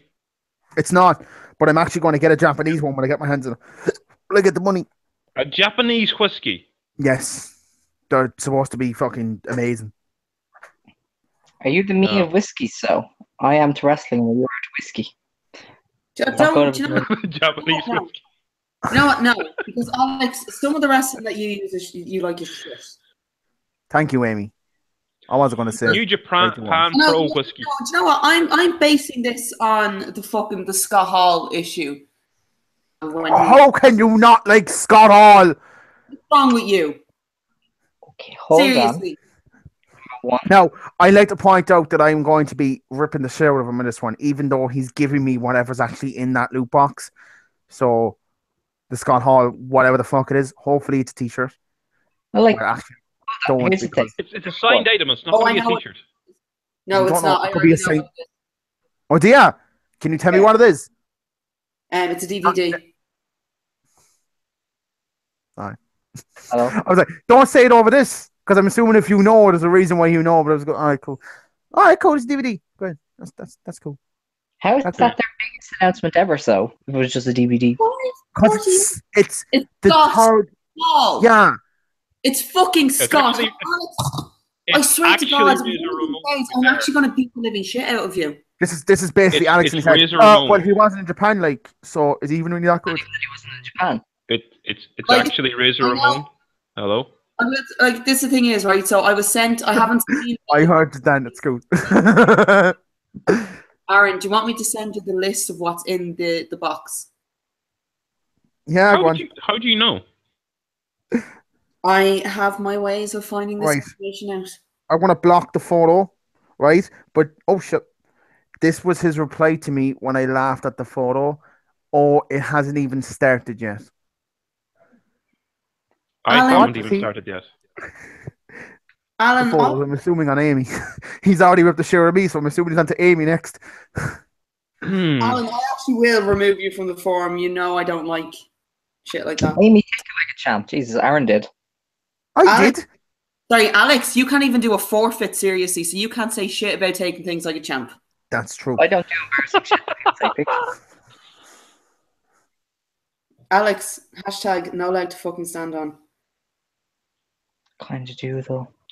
Oh my god, Aaron, is that actually your fucking name? Aaron O'Connor. Jesus Christ, what the No, fuck's wrong with my name? No, do you know the way you have your name underneath your Facebook Messenger? Uh-huh. Fuzzy Wuzzy 22-3. Oh yeah. Have you Big never seen fuzzy. Tans? That's adorable. No, Yeah, no, I'm not just looking at the All list right, there anyway. Amy, I do get what you sent me, and although that is pretty cool, I really should have got that now. I'm actually already getting the DVD off Alex, which I hope this time I won't say, Nathan, keep that there so you won't lose it, and then he takes it away with him. So Which one? The first DVD or the second DVD? this Scott Hall DVD. Oh wait, hold on a minute. So hang on a second. Is it going to be a Scott Hall DVD signed by Razor Ramon? That's going to be fucking confusing. Okay, hold on. We are giving out some major spoilers there. Off air stuff. Here, we don't know what's on the DVD, do we? Oh No. my god. I We need see. to That's do the the thing is, fucking- I'm trying to figure out if it's going to be like an interview or if it's actually going to be matches. Oh, do you know what would be cool if it was the interview that CCW managed to get with him, with Marion Armstrong and shit. That would be kind of cool. Will it not be something to do with the reason why he was over last? Yeah, that's the reason why he was over there. He was over here last. That was the last week he was over here.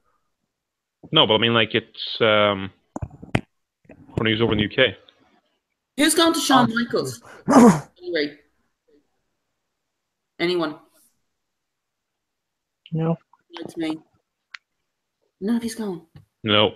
No. I don't like the man enough to warrant paying that amount of money. Oh no, Jesus! Like We've been doing this podcast since July. We've been doing this for most of the year. Christ. Wait, Aaron, before we went on, do you not say this is meant to be a review? A year review? Yeah, well, okay. Oh! In the process of getting a fucking new laptop, thank you very much. Like, you don't need to attack me on it. Just don't make the meme. What? Oh, is there another Yes. one? No, Oh my God. Scott Hall. He doesn't understand why Scott Hall is probably one of the best things ever. A ticket sorted for contenders. You can't buy me with wrestling merch things. I've already had. No, before we go to the phone, I'll take the ticket for contenders, though. I really want to go. do you know, before... so I know, because I keep laughing. Before we go in, I gotta stop looking at it. Do you know, before we go, I look for the photo. Did anyone see that video of that young fella going down the fucking escalator in the underground where he slams his balls off the big fucking buckle? Did you not see that, Dan? And then he slides down and he hits off something else and he just dives into the fucking stairs, no? Oh my God. Over Twitter. I have been looking at that, right, constantly all day. I laughed to myself hilariously on the bus for 45 minutes just looking at that and repeat. I can't see anything. I'll send it. It's in the group chat now. No. That's not what I was on about. I was on about the latest thing. I was on. Oh God.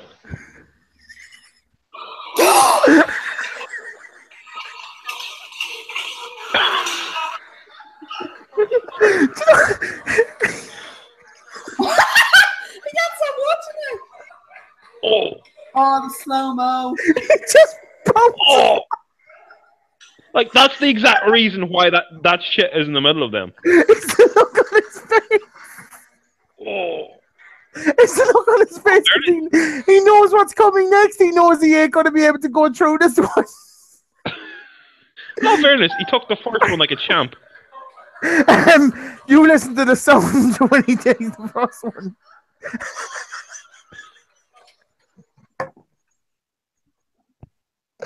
It's when he hits the first time. I don't know if it's him or somebody else in the back row making the someone on hears. Ah!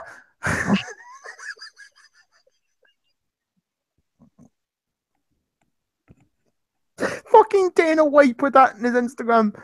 That thing went viral quick. Fucking way too quick. Oh my god. This is just descending into fucking chaos. You say that now. Right. So we're going to get into a year in review. Favorite wrestlers, favorite female wrestlers, favorite matches. No, after like an hour and a half. Already 10:30. Favorite pay-per-views. Well, it's too late. Look, Dan, we'll give Dan. Well, no, hold on a sec. One anyway. We start at 9 o'clock. This podcast has only been out for an hour and a half. We still got at least a half an hour to go to 45 fucking minutes. Get over it. I'm blaming Amy, let's say, because she took so long to come back from shopping. You fell fucking asleep. I didn't fall asleep. Okay. You were the one that kept pushing back the time.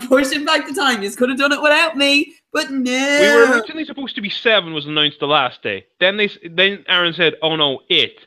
Then 8, half 8. Then half 8. No wait, I'm still asleep. Give me 4 minutes. Shopping.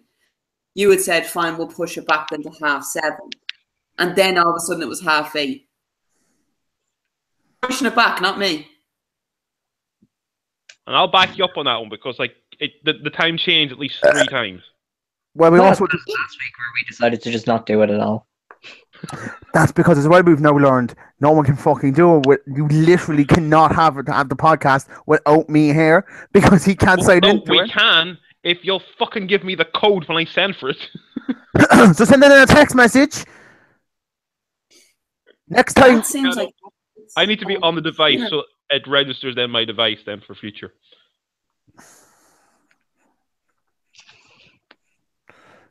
Let's just be honest here. None of us really want to, we just don't want to have to go through the effort. Like this podcast is like, so if no one knows, right, which I'm saying probably already fucking does because this is in the forum. Most of the people on the forum were in Buskers that joined Survivor Series.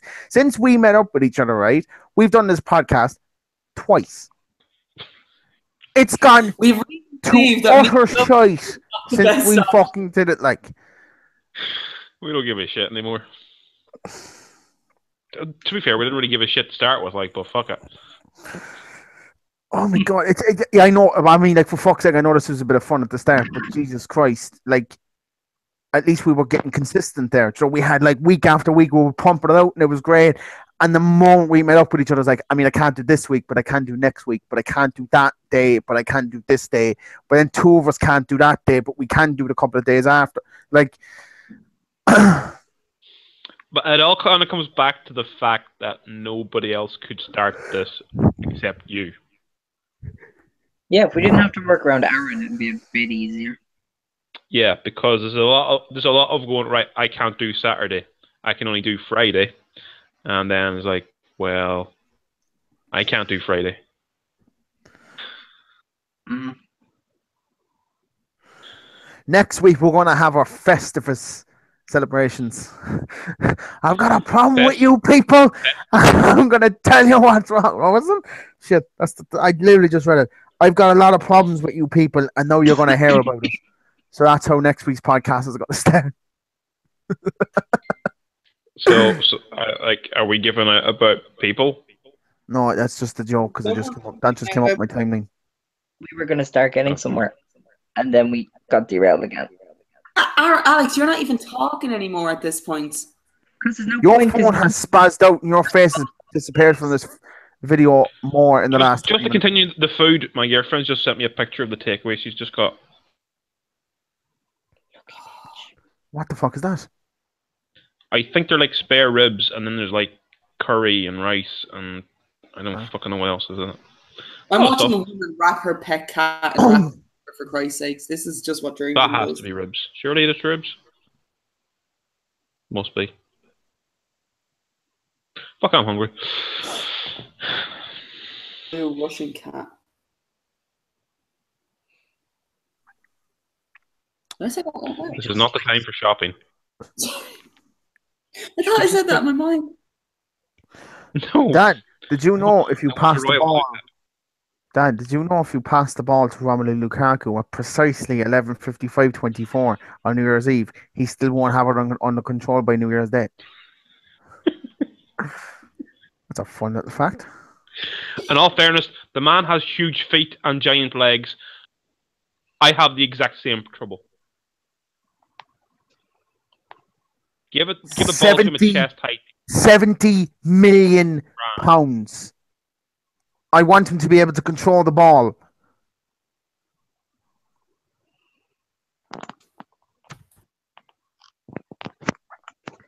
So, Kind Dan, of irrelevant to this podcast, but anyway.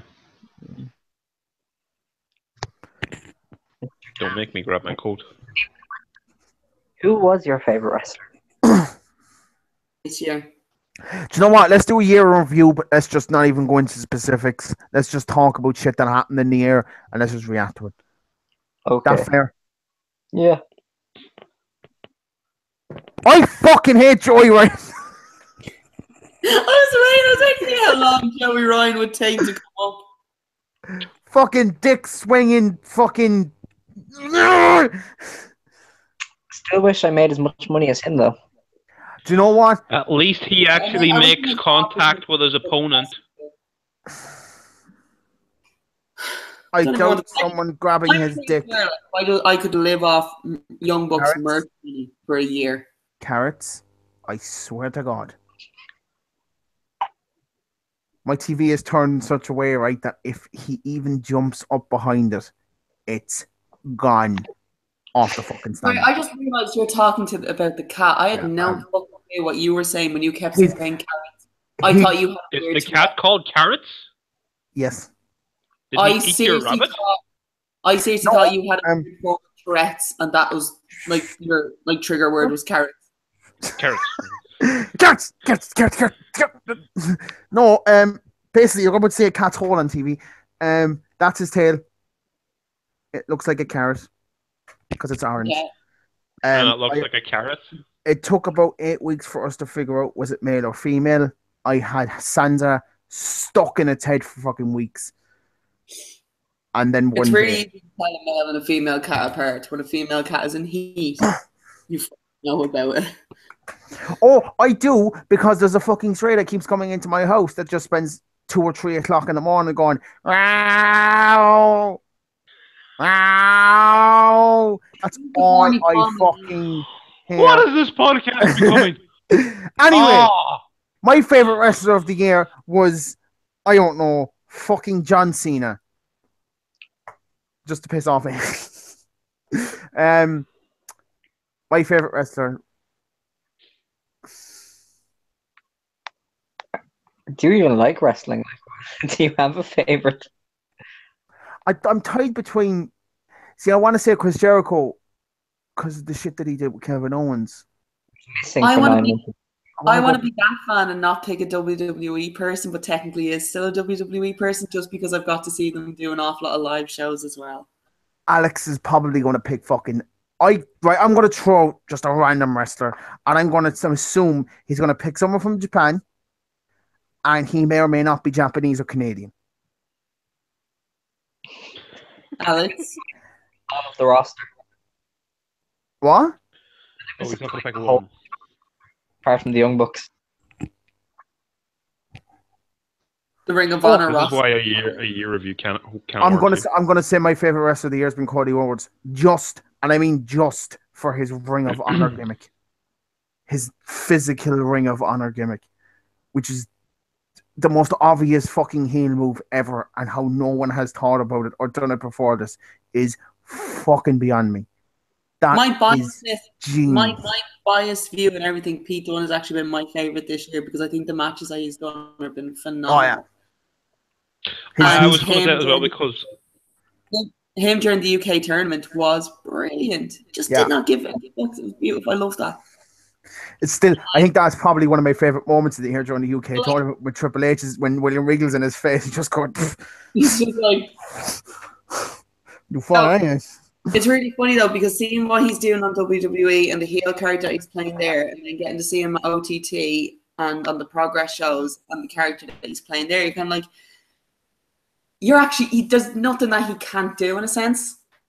He's very versatile. He's so fucking good. He's been my favorite wrestler of the year because even like the comedy matches that he's done with OTT have just been brilliant. They've been hilarious. Wrestler of the year. Yay. We're gone. Right, Dan, what was your favorite wrestler of the year? Oh, what's this? I just won contenders tickets. What the freaking do that?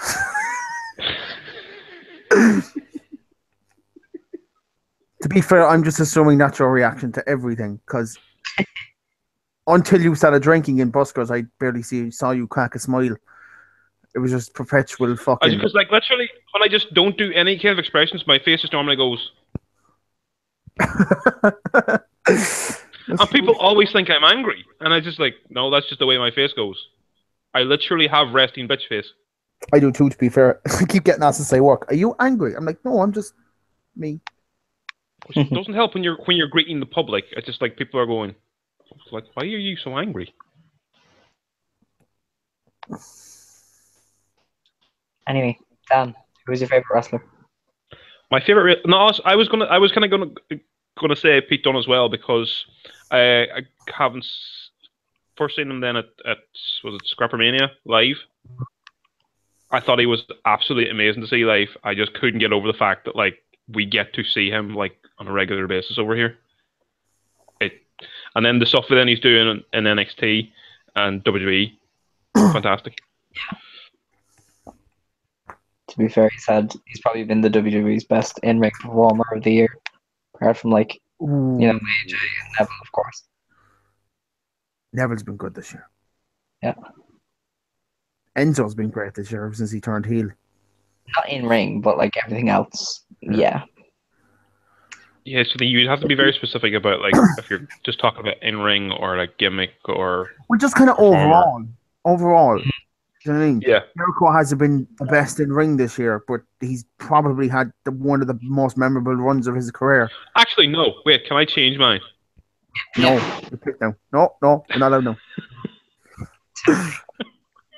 No, I want to pick Braun Strowman. Oh, That's a God, good yes. one. He's been Who? great. Braun Strowman. Oh, actually, He yeah. spent 8 months of this year beating the shit out of Roman Reigns. Fucking brilliant. That feud. I'm keeping my biased opinion though on my one. I'm actually keeping my biased opinion of wrestler of the year. Biased. He's been really damn good. Right. Who would be your female wrestler of the year? Because mine, I'm not saying that I'm biased at all, but mine personally would be Alexa Bliss.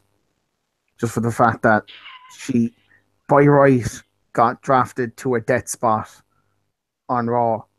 By all accounts, should not have risen to the top, even no matter how good she was in SmackDown, and managed to be the best fucking thing on that show in terms of women division that we've seen. It's been a breath of fresh air, to be honest, because that place was fucking stagnating. Desperately needed something new. I think I really, really like what Billy and Peyton are doing, actually, to be honest with you. I really like them on NXT, and I think that their storytelling is better than what they have on the main roster, so I'd actually put it to them. That's purely just based on stories. Purely just based on storyline. Billy and Nathan, I was like, huh? I was like, oh no, I didn't understand what you meant. By the way, Alex, not this Alex, the other Alex, who's making the photos of us again. Is that his name, Alex? Alan. Alan. Sorry, Alan. I'm gonna keep the camera on Alex for the next 20 or so minutes. Do as you please. Right. Yeah, Billy Kane, Peyton Royce have been good. Considering the fact as well, they look like divas more than they look like wrestlers. That's what I mean. And then when they actually get in the ring, you're kind of like, oh, I like this.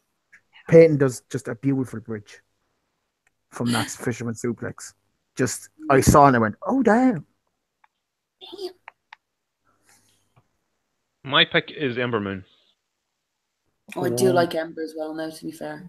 Nice pick. But I think, by the way, sorry, I was saying, did we get Did we get Alex's favorite wrestler of the year, or did we just assume it was going to be Omega? Skipped me. Yeah, Sorry. we assumed. We don't care. And then we didn't bother. So can we just get the answer and just move on? Oh, it's clearly Okada. I fucking knew Okay, that. never mind. Go on. Who's your female? Oh no, Dan picked. Yeah, you have anyone left? Do you want us to I come wanna back pick to the you? But you'll just go who?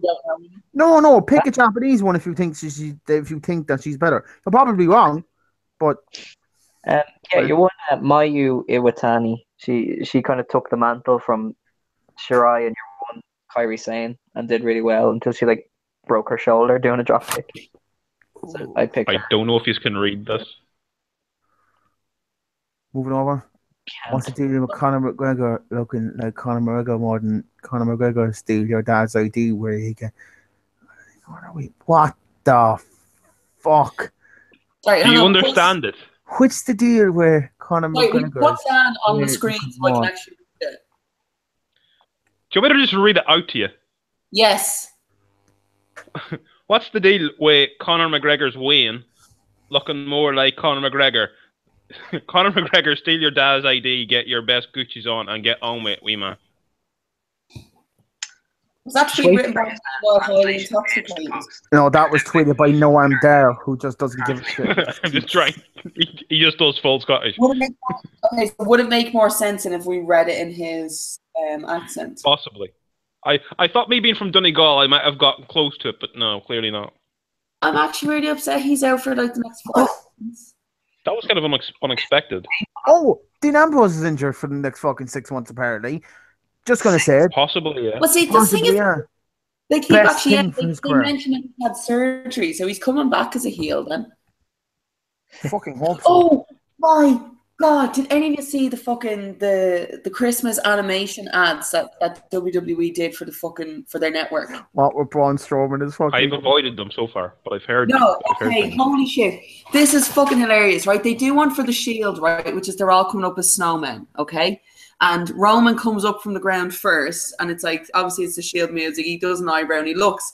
Seth Snowman comes out from behind a tree, up behind him, and then the Dean one comes down in like 2 pieces. The Seth Snowman has a fucking steel chair, gives a look to the other one as if he's about to hit them, and then decides, no, I'll throw the chair away and join the brothers. And I'm just like, best thing I'd ever seen in my entire... I love that. That was my favorite animation for Christmas, just to see a snowman Seth Rollins have second thoughts about slapping the steel chair against a snowman Roman Reigns. I am drunk. Taker. It's so worth it. What? Numpty take. Numpty taker. The fact that there wasn't even one bit since they came back where Seth just innocently picked up a chair and Dean went, whoa, as a joke, kind of saddens me. But this thing is, he does mention a steel chair thing before, and you do see Roman and Dean share a look. This was when they first got back together, and I hate that I actually know this for fact, that there is, and they're doing like one of the promos where, and he mentions the steel chair, and both Dean and Roman, or both Dean and Peter are like, dude, what the fuck? Like, is it the same? Fuck, no, It's gonna happen again. It's gonna fucking happen again. But I think it's gonna be Dean this time. Oh, yeah. And it's gonna be him coming back saying something about his arm injury and blaming Seth for it. Wait till you see. By the time he comes back, God knows if Seth and Roman will still be kind of teaming Oh, no, or whatever. I think if Ambrose is out, that's it. They'll just quietly break them up again. Yeah. They I have don't know why. What happened is Dean is going, or Seth is going to be off with fucking James Jordan having a thing. Oh, yeah. Imagine someone in the back actually thinks that Jason Jordan versus Roman Reigns is a good idea when the crowd is blatantly not taking the fucking either of them. Like, who they're going to implode. Who are they going to cheer for? I think, but is the point not for Jason Jordan to be a heel? Is that clearly not the point? I think that's the point. So But you don't do that. I'm actually surprised that they've turned Jason Jordan into the new Roman Reigns product. It'll happen whoever they pushed. Excuse me. It always happens. We're gonna give this guy a push. Oh yeah, but he didn't wrestle in the Indies for 10 years. I don't like it. So. Amy, you're required in the comment section. Okay. So, what was your favorite match of the year? I was just about to say. Comment section of what? Of this video. The live chat. Of this video? Oh. Fuck me. I don't even have her on full screen. I already see that fucking look.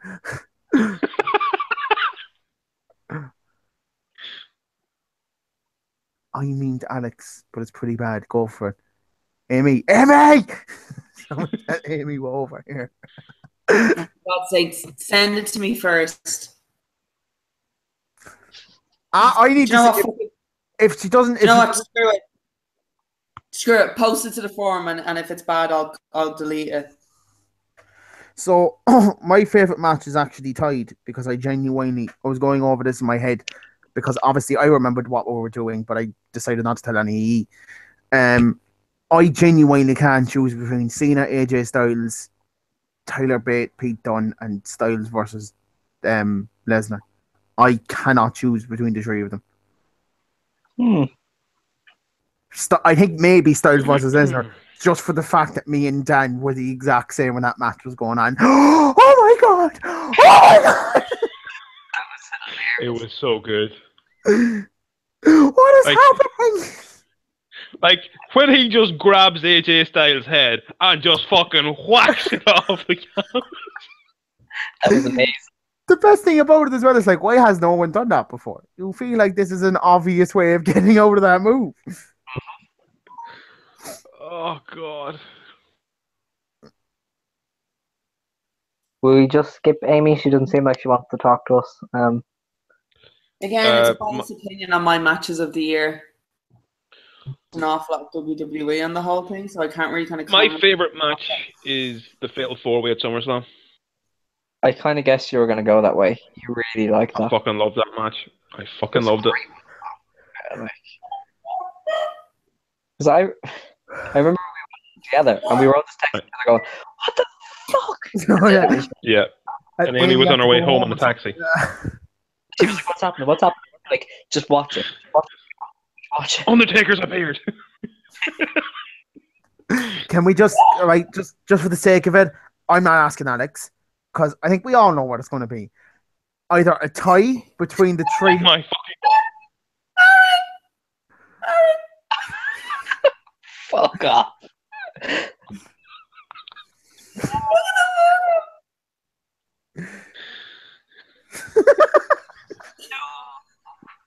I'm so happy. We have a winner. This is the best podcast ever. Can we make that the fucking... I wanted the Undertaker one, but I really want that now as the fucking photo for the forum. Wait, can we get you holding that photo? Oh! Oh my god!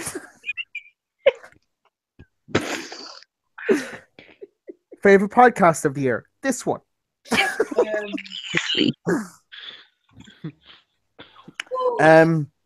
My favorite match of the year is a toss up between the Fatal 4-Way and Tyler and Pete at Chicago.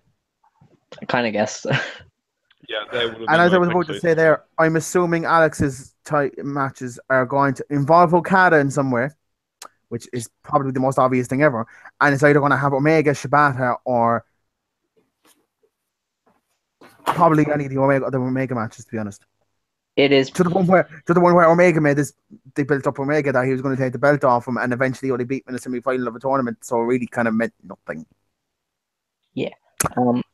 If you really must know, my favorite is the second one, the hour-long draw. I knew you were going to say that. It's the fucking one I hated as well because of. It's a good match, but the fucking ending killed me. I can understand that, but like watching it live, no one really won that feud either. Happened in the first match. Like the ending makes sense, but as you've watched it for almost an hour, it's just like, fuck off. The second match is good unless you watch the first one. It builds on the first one so much that when the second one finishes, you're like, I need a third one. I never want this to end. I want these two to wrestle forever. It's just Fight forever. the best match we'll ever see. Fuck Ric Flair, fuck Kurt Angle, fuck everybody you think is good. Okada is the best ever. It's just that match. He wants me to murder him, doesn't he? He wants me to fucking cause harm. We've got to end this in like 5 minutes because I need to get ready for work now. Alright, that's cool. Can we just get your favorite moment in general of the year? And Hardy's returning at WrestleMania. I feel like that's probably going to be all of ours, isn't it? Because that really was just perfect. I actually cried. Did you? Oh shit! I didn't cry, but I marked out so loudly that the manager had to run down from the bar that I was in to ask me, was I all right? Because it sounded like a woman was getting murdered. No, like actual tears. For favorite moment of the year. Yeah. I'm not gonna lie, my favorite moment of the year was ruined for me by Alex. Because it was Yep. Oh god, yes. Oh, that was such a good moment as well, actually. That was actually a good moment. My favorite moment of the year, which was 3 years in the making. I was having the worst day possible, and I couldn't wait to I actually was looking forward to watching Raw, and Alex had ruined the Shield reunion for me. You bastard. And what made it worse is, instead of just realizing he ruined it, he continued to post more spoilers in the group about it. Till it got to the point where I actually had gotten so angry that every time he would message in any message group I was in, I wouldn't have to see his fucking face pop up because I wanted to physically kill him. I wanted him to feel pain. I wanted every Japanese wrestler and Jimmy Jacobs to die just so Alex would shut up for a while. Jimmy Jacobs. Oh, Jimmy Havoc. Yeah, sorry. Jacobs, but yeah, no, I hate it. I would have picked the Shield, but it just that got kind of dampened after Roman Reigns got injured and just died instantly. 3 years of a build-up for me. That's the only. It's because I've been waiting for it since 2014 to happen. Yeah, that was quite. Yeah, I think the Hardys for me as well. Though. That was just because I didn't think there was a point in my head I was like, I don't think that they were going to pull the trigger on this. I think they're going to wait till tomorrow night. And when that music hit, I sat there and to be fair, euphoric. I was just going, ah. When the New Day came out, and you're like, well, they're not going to be in the match. Well, they could have been because they were in their gear. They could have easily whipped off what they had. They weren't really making that kind of an effort, especially when they came out with the microphones and all that, and the fact that they were the WrestleMania hosts. Oh, I know, but still, I know what you mean.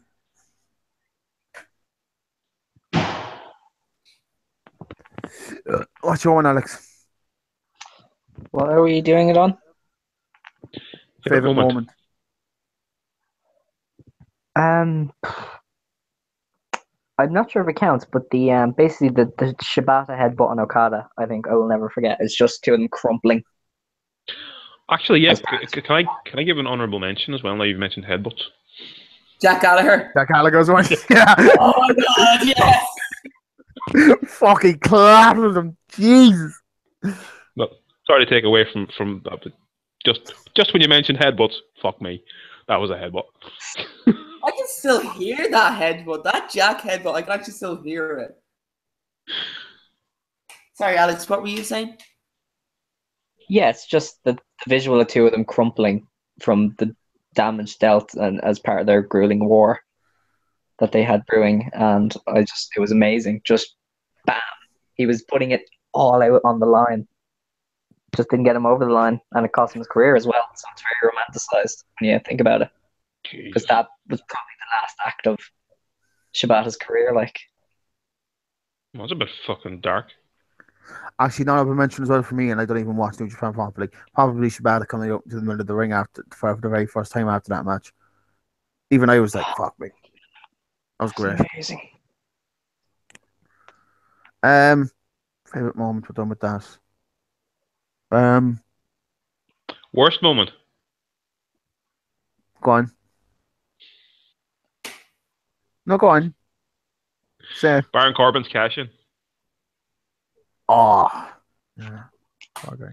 Actually, can I want to just add this in because I feel like it needs to be mentioned. Tag team match of the year would probably be the New Day and Usos Hell in a Cell match. Just fucking amazing. I already watched it again last week. That a was really good match. so good. Like as I've said, I Jesus. watched that match with a 50-year-old man who's never watched wrestling in his life, and he thought, "That's fucking brilliant." It was So fucking it's like, great. that's how I just solidified that that's a good match. Right, Dan, you need to go there. Yeah, pretty much too. Enjoy. We're going to continue on this for about another 10 minutes, like I said, and we're probably going to go off ourselves. Bye. Grand, so don't kill anybody. Okay. All right, bye. Not really less. Just I just thought I instantly, stalled on them. you just turn around and go, die. What I else? am. My funniest moment of the year was all but solidified by OSW, the most recent episode, which is on this year's Bound for Glory, about the fact that TNA have changed their name. Again.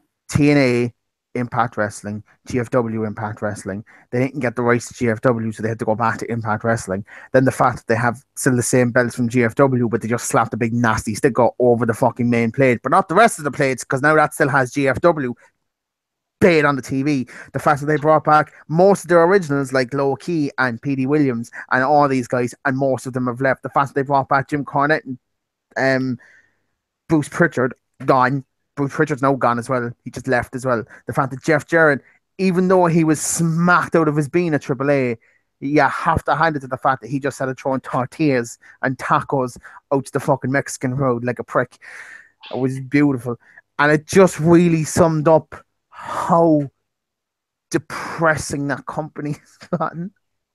And I kind of don't want it to end Your of it. funny moment of the year is just watching TNA. Just TNA in Demise. general. TNA wrestling. The wrestling Fucking company ball, TNA was my funniest TNA. moment there. Can I just want to point out, TNA is like that family member that has a problem with drugs. Yeah. Right? And you keep thinking they're going to get back on track and they keep lapsing. That's the thing is, yeah, they clean themselves up and you're like, oh, you're gonna fucking do it. Like, good for you. And then they, they fall off the wagon and you're kind of like, oh no. And then you're like, it's just, it keeps going on. And eventually I'm just like, can you just die of an overdose already? I'm actually sick of these interventions. Yeah. What was your funniest moment of the year? I am cool. Has to be. And just that whole thing that happened there. Which basically was Joe Coffey coming out as a secret partner for Be Cool and as being Be Cool's brother, just dressed like him and stealing a shtick. And just this whole thing of I'm sorry, that is I adore them together. I love Angel and Be Cool. I think they're the two funniest little fuckers ever. If you want to see what Be Cool looked like before he, tacked on some serious mass, watch the very first wrestling show I was in. We've all seen what Be Cool looked like. It's cuzzy. I didn't know that was him until it pointed out during the week, and I went, "What?" Yeah, it's fucking shocking ours. It's amazing what a beard can do for some people as well. And muscles. Well, yeah, it's mainly the beard. It's not the muscles. Yeah. I know we're going to some fringe things. Podcast of the year? The Kick Out. Not this one because that's a bit biased. The Kick Out. Kick Out? Or are we talking about like our own or just in general? That's just in general. Oh, okay. Okay, if we're talking about just in general. If we're talking about best podcast, then I actually have to give it to Tuesday Night Jaw, Jim Smallman's podcast. I think I love his podcast. Cool. And I feel like he sort of known by one, and that's Bruce Pritchard's one. Because, goddamn, that's so good. So good. Just based solely off the fact that they had a 5-hour episode on Edge, a 4-hour one on the New Age Outlaws, a 4-hour one on Bret Bret Hart, and that wasn't even his whole WWE career. It was just 2 years, 97, 98, no, 96, 97. They done episodes on fucking Jake the Snake, which was fantastic. They done episodes. They basically covered a lot in that fucking year. I think next week's one is Vengeance 2001. Now at a talk show doing the fucking merch. Oh, sorry. Alex, what's your favorite one? Because I might have to listen. I might listen to that. You never know. I know that you're not going to listen to my ones. Yeah, no, mine's the New Japan Purocast. It's basically these two guys that they cover all the New Japan stuff, and they really got me into it. They do previews of the smaller shows, reviews, lower card, which is usually tripe, but they go to the effort of going through the undercard and saying this guy got a pin. That might mean he's getting in for a title shot or whatever. But that'd be my favorite one. It's great if you're getting into New Japan to listen to them. Cool. I'm probably going to add in Jim Cornette's one as well, and not because of my mark. It's just that sometimes his podcast is legitimately good. Like for moments, like put it this way, his best guest of the year was Austin Idol. You might know who he is. You might not know who he is. Right? Austin Idol got some pretty decent notoriety from that. He's now Nick Aldis's fucking manager for the NWA, which is so I saw it and I went, yeah, that's fucking brilliant. Because if you listen, just listen to Austin Idol. I think it was his one in like the September or something like that. It might have been the funniest fucking couple of minutes I've listened to a podcast in a while. Because it was just him going mental because he thought he was talking to somebody else. At least that's the way they put it out there. He thought he was talking to somebody else, like the washing machine company or something. He's like, fucking washing machine's on the fuck out. Fuck you, stupid fucking cunt. This shit, fuck. And after a while, Jim Cornette goes, Austin, you're talking to me. And it's just like, oh, am I? Oh, okay. He was like, oh shit. I find it that I put into the chat. Just the start of it is very funny. Because his podcast Jim Cornette's podcast is great. Just if like you want to learn about shit, yeah, just random shit. He's got Ron Fuller. That's another one he gets on his podcast from time to time. He's very good because the way he talks about some wrestling is just. When I mean old wrestling, I mean like fucking like old wrestling, like before it was even like fixed. Like this is from 20s onwards. Yes. Yeah. Fucking. It's just brilliant the way he tells stories. He's got his own podcast from the Jim Cornette one. It's just called Story Time with Ron Fuller. That's great. Nice. Actually, a weird little side one. Aaron, you might not have different companies you watch, but what would be your company of the year? I watched a bit of CCW stuff over here. That was quite good. But I had another Pluto subscription. I honestly just keep forgetting to fucking renew it. Now I can't do it anymore. But I watched a couple of their shows over there. I kept up with the Armstrongs and all that type of shit, all their stuff, which has just been fantastic. The image of Marion Armstrong tucking his balls in between his legs and doing "Would You Fuck Me" from Hannibal probably stared into my head for the rest of my life. And the most recent episode told Armstrong was hilarious. If you didn't watch it, watch it. Marion's the toughest negotiator ever. He's the scariest fucker ever. And he's just like, oh, I'm going to lotion you up. I'm going to feel you. I'm going to touch you. It's just like, okay. Because Marion is probably the funniest fucker I've come across ever, to be honest. He's really fucking funny. So basically, CCW is your company of the year. CCW or just WWE. It's because I watch most of their stuff. Cool. Anyway, WWE. Because I watch because for all the shit that goes in the forum, like the game and shit like that, they've had a fucking great year. Who's the WWE? Yes. Really. Yeah.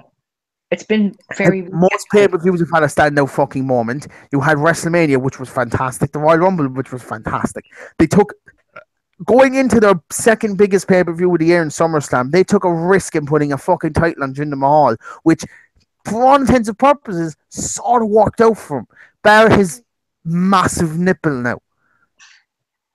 That big nipple. They managed to put on AJ Styles in that company has put on fucking great matches. They managed to renew the fucking shit. They've had a lot of good happen. People were really shitting on them because the crowds are down. The crowds were down at like points of the year where they're going to be down anyway.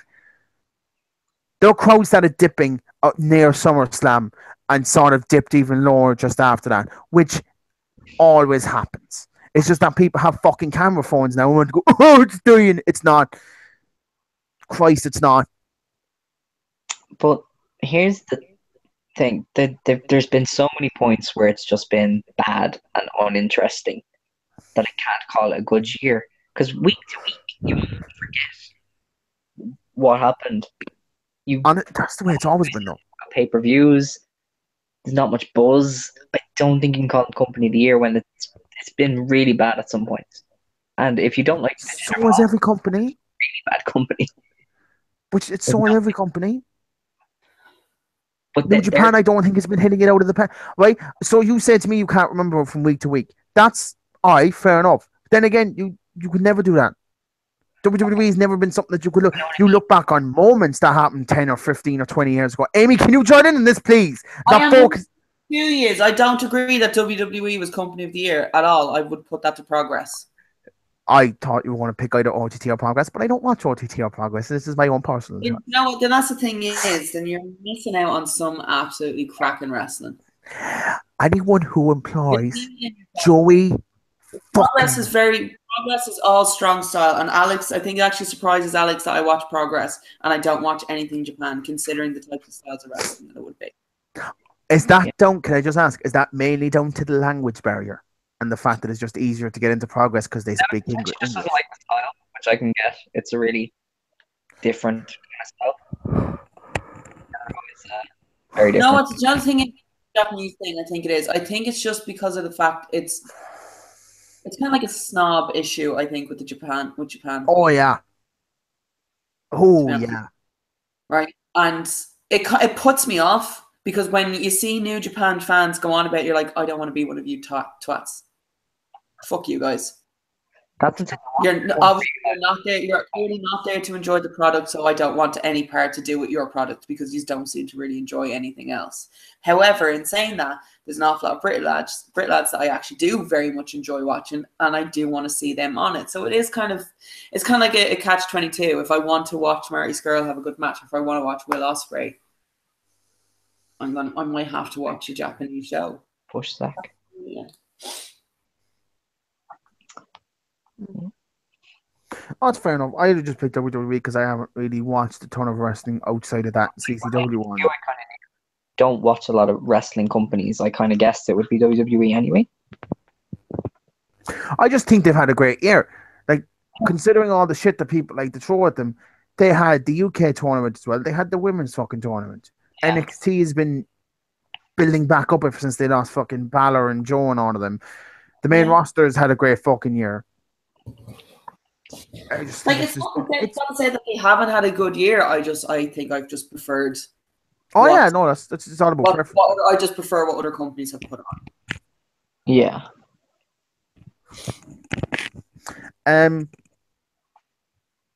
gonna put on another note of mention, and even though I already saw it last week, that new fucking American Alpha and TNA. Did you watch that video of your man fucking the new manager, the MMA fella, picking up a lot of the classic championship belts he has? Oh yeah. And my favorite part of that promo is when he lifts out Ric Flair's tag belt. And he goes, "Who is his partner? Who was it?" And he was like, "Do you know who? No, you fucking idiot." Well, you didn't go fucking idiot. No, you idiot. It wasn't him. I know who it was. Like, it's every mark that I hate from the internet in the middle of a ring, and you're like, that's fantastic. Yeah. Great it's little. So good. Like, I'm gonna start watching TNA a bit just for him, I said, because it's really good. He actually has a big match coming up. Him and Lashley are against somebody in James Storm. And if James Storm loses, he leaves TNA. So big match. I have a feeling it's just a gut feeling that James Storm might lose. Maybe. It's not like it wasn't recorded 4 months ago and spoiled. Also, the That funniest is thing that I found out. That is the thing about TNA spoilers and shit like that. Even though they have actually been spoiled, no one You forget about it after like 10 minutes, yeah. No one sees it and they forget about it, and then when it actually does happen, oh shit, yeah. I always forget because I read them all and I'm like, oh shit, that's gonna be really cool to watch, and then I forget that it happened. And actually, do you know what? I'm just going to talk to you about this afterwards because it's a whole separate thing, and I found it personally hilarious. Another funny thing, actually, you guys are talking about TNA. One, Lauren Van Ness won the women's belt and then immediately asked for a fucking release. Yeah. Fucking hilarious. And then the other one was something I found out just before we came on, that Ethan Carter III has got a tick on Twitter. What's funny about that? The fact that Dixie Carter used to put her own tick next to her name, and Twitter told her to take it down because she wasn't verified. What? So apparently he's also leaving, and Lashley's supposed to be leaving as well soon, and apparently they're going to go straight to the WWE, which would be great. Something I'd say he'll be finishing his MMA stuff, but Ethan Carter might go back. I think Lashley's going to go back. Like, Lashley was really shitty when he joined first, but since he's been out and built up his fucking thing with TNA, he's fucking great. Just like, oh, I cannot wait for you and Brock Lesnar to beat the shit out of each other. I don't know how he's done it. He's got better with age. Like, the guy is nearing 40 and he's hitting his peak. Mental. He's been fantastic.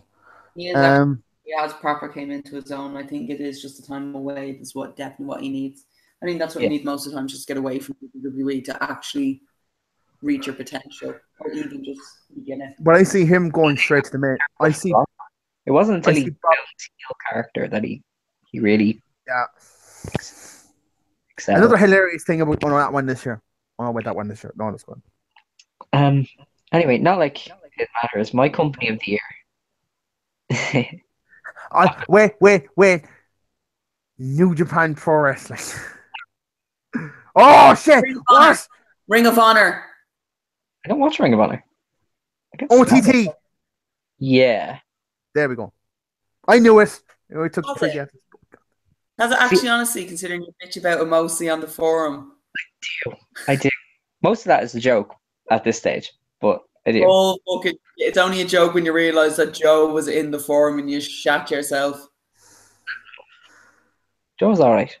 Anyway, yeah, it's my company of the year. I wouldn't give it to Progress because there was a bit of a gap there between Super Strong Style and Wembley where I was like, can we just get to the Wembley now? I'm like, can we just get Wembley? Come on. No, fuck! I love the build-up. There was a really dull because like they were like, we're doing Travis and Pete in like 5 months. I fucking love the build-up to Ali Pali. I did. I wasn't a huge fan. You see, this thing is because they actually build a storyline. You're a generation of wrestling fans that doesn't know what that is to happen because you're so used to WWE just dropping the storyline. Before it happened, they were like, we're doing this as the main event. And I was like, okay, so I want to see it. But then it was like, but you're not going to see it for like 4 months and they're not going to touch each other for 4 months.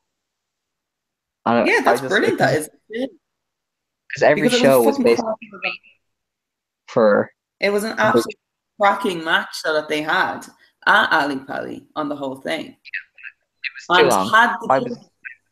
Had they been meeting each other beforehand, had they been having matches like the months leading up to it, it would have been shit. It actually built up to a proper match that you could not wait to fucking see, and they delivered. I just wanted them to have it earlier than that. I don't know. I just found waiting for it was a bit like, okay, That's I'm kind of... the biggest selling point for their championship on their biggest show to date they'd ever done. Why the fuck do you think they'd waste that in the Electric Ballroom? They had Super Strong Style 16. Have any business sense whatsoever? And then it was like, business sense whatsoever. And it was just a bit like I kind of want to, like, he's at his hottest. Can we just do the match? Strike while the iron's hot. It's like, no, you're going to have to wait 4 months. No, so the thing is, this is purely just from the way wrestling fans are now. They're impatient. I don't mind waiting 1 or 2 months. But it was just that they had 5 months where it was like, they're going to do random matches until then. And it's just completely random where they choose each other's opponents. and that was it. And it was Yeah. You're annoyed. So your issue with this is not because like it took too long for him to do it, and we had to watch a load of other matches happening in between. kind of. You're angry at the fact that you had to watch wrestling. I'm just saying, I was ready for the show to happen months before it happened, and it kind of dragged waiting for the show to happen. Look, again, this was Ali Pali. It was their biggest show to date, so they weren't going to waste a Tyler and Pete match, and you're angry because they wrestled in between with other people. I'm just saying that's what's stopping them from being Company of the Year, hence why I picked OTT, because they had 3 stadium shows that were amazing, and they had some of the best matches I've seen this year. Kept out of this clip. Stadium shows because of the women's division. Whereas Progress has done nothing but shoot their women to the top. So I'm curious here now if it is just... Oh, can I just say something? Because I'm just going to put in my bullshit moment of the year. OTT doing a cop-out in the women's division and just giving them a gender-neutral title that just looked like a shitty fucking knockoff of the Immortal title from TNA. Fuck OTT! Also, we'll say this, Sammy was never going to have a match because Sammy is injured. So his match was never going to go ahead. That's why they had to change it. Why? I don't give a fuck if they had to change it. It was a fucking cop-out. Oh, we want because one of their men in their matches was injured, so he couldn't actually have a match. The belt. I'm not on about that. I'm on about the belt in general is a fucking cop-out. It's a fucking... No, hold on. It was done as a joke. And people actually find it to be hilarious, bar people like you. Because I don't think it's hilarious. I think they're being fucking truthful about it. No, you take things too seriously. But even still, it's a gender neutral title. OTT kind of like to have men go against women. Why not have a title for it and let them compete? One of the main things that OTT is known for is for intergender matches. Why not have a title for it? Exactly. Because it allows you to like give a stepping stone as well beyond the women's division. If they're only going to keep it at like 2 women in the proper women's division fighting each other. That's why I'm calling it a cop-out. It's not a cop-out. It's not a cop-out at all, though. I mean, we could have built up a women's division, but nah, I'm just going to fucking give them a fucking belt here that they can just get battered by men with it. Yeah, like, I'm not going to believe that Kaza, that fucking Martina, 110-pound woman, is going to be able to batter. I don't fucking know. Pete Dunne. Can you imagine if she goes into the ring with Pete Dunne? She's had matches with fucking Pete Dunne, and she's beat the shit out of him. That's why. Do you not watch any of the old OTT stuff? Aaron, I actually already kept interest in OTT at the start when he was shooting with Luther Ward, and I was getting as much as I could out of it because they still didn't have the OTT on demand. And oh my god, even Martina versus Damien Corvin, she has given him some serious fucking licks. See, that's where then I just sort of like tune out a bit because I'm like, exactly. See, that's the thing is you don't actually know what she has really done. So I really don't think you should have a place to comment. I'd like to point out I do think she's a fantastic wrestler. She's a lovely person. Yeah, no, but I mean, I asked her for I mean, though, for this argument or for this opinion. But what I'm trying to say is that I feel like this discussion, I suppose. What I'm trying to say is that when you could have built up something really good in a proper women's division, it's like we could do that, but we're just going to get the women that we have and we're just going to put them against the men because why? Like, but doing it that way though, it is building on something that they already have done since the start. Mm-hmm. But why not just fucking like give them? Why not just build up a proper women's division? I know what Aaron's trying to say, and I'm just going to answer him in the best way possible. Aaron, the guy promoting OTT clearly he doesn't want to book a proper women's division, or maybe he's just not bothered. But it's a genius idea then to provide a gender-neutral title to at least give them a platform to get on shows and have meaningful matches. Right. I'm just going to point out something here, and it would show the hypocrisy of that forum in tenfold. I do get what you mean. That's fine. I agree with you there, Alex. I'm going to just point out something that you know full well would happen. Could you fucking imagine that if at the start of the Divas Revolution, the WWE went, you know what, fuck it, we're just going to give him a gender neutral title, watch Alexa Bliss fight fucking Braun Strowman or something. Could you imagine if they fucking, could you imagine the fucking anger if they copped out the women's division properly and just gave them a gender neutral title? That fucking forum would blow up. Right? Hold on, saying this here, they wouldn't have an anger. They wouldn't be angry over the fucking cop out. Their whole anger thing was like they shouldn't have men beating up on women. So it's fine. So when OTT does it, That's the thing. That's what I'm saying. That's where we're talking about hypocrisy. That's what you were saying. Yeah, That's what I'm trying to say. Plus, It's just American audiences in this fucking day and age, especially with all the fucking hashtag Me Too campaign. Do you honestly think American audiences on an American company would put up with that shit? true, but it's just. Your argument on that one is invalid because it's something that would never happen because of how Americans would react, not how Irish fans in a fucking forum would react. I know, but I think it's just the point I'm trying to make. That it seems to be if OTT does it, it's cool. But if somebody else that isn't universal, well, have you actually noticed that they're not complaining about the fact that they're doing a gender neutral title? Their biggest complaint over it. The belt looks a little bit shit. Oh, the belt is fucking awful. The belt is ugly. Hold on. That's what the biggest complaint over that entire thing is. I know. The belt looks a little bit shit. They don't give a shit about anything else. What happened last month, like I told you, was all completely forgotten about. The only thing they care about now is the belt looks a bit shit. Yeah. See, Aaron, there are two sets of rules. There are set of rules for the companies we like, and then there's a set of rules for WWE. Just kind of remember that. I suppose. That's literally how it works, though. Oh, this would be a fun topic because I'm just going to move away from it because I do agree with you, and it's just going to be just a roundabout argument that we're never going to get out of. Really, it's an opinion. It's not an argument. It's an opinion. Except one person has their voice raised really loudly, giving an opinion. I've been drinking. Least or most hated wrestler of the year? Mine. Anyone's. Because I'm not going. I'm just going to go last because I feel like you know who I'm going to pick. But anyway,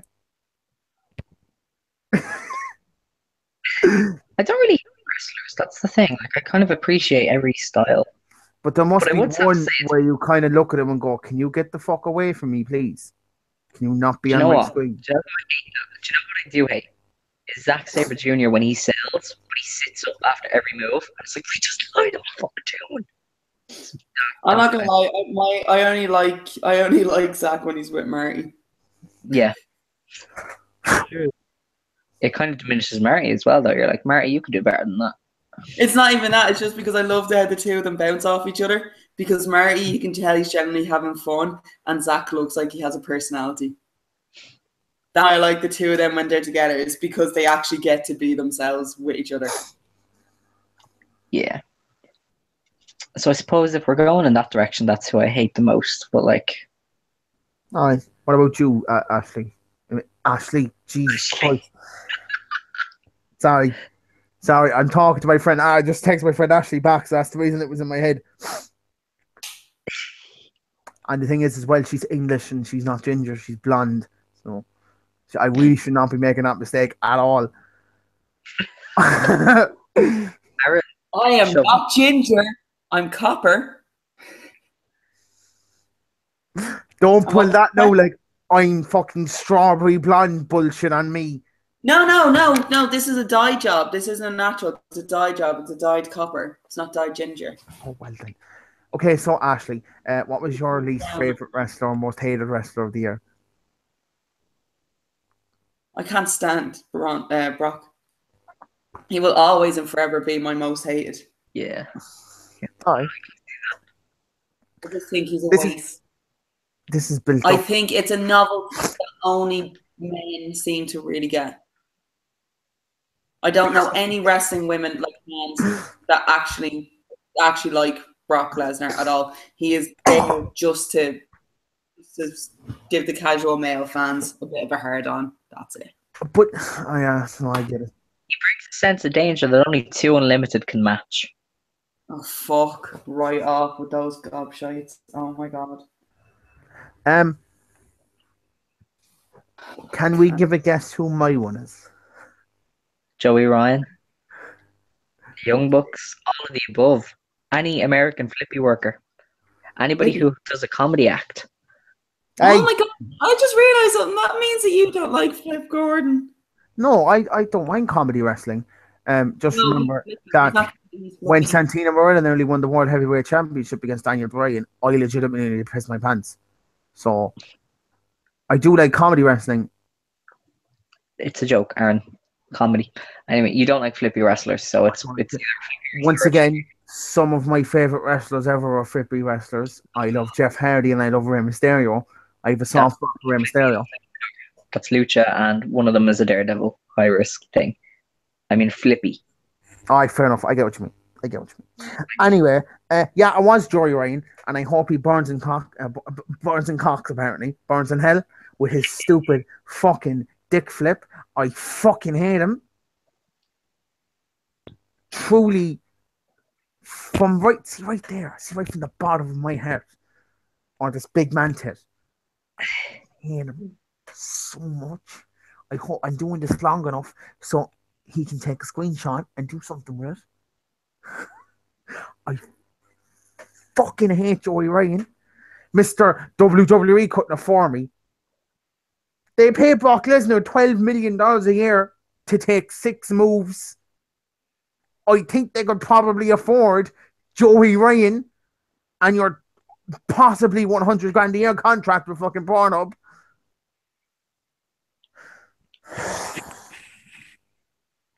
I started doing, I don't want to stop.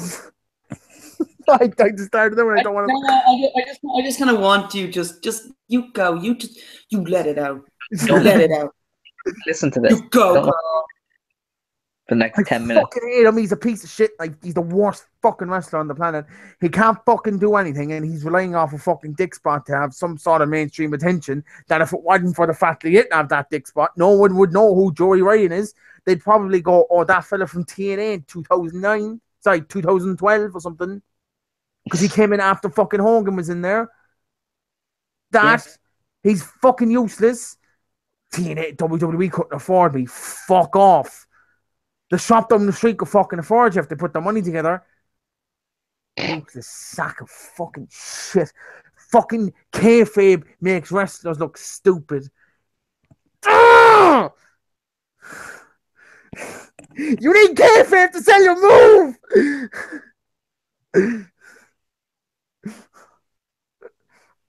So I'm just going to go into the comments and just... So, Mr. Brightside, so Jared can throw tortillas at Mexican children, but when Trump says bad hombres, he's a racist. I specifically picked that comment because, yes, he is. It wasn't that one thing.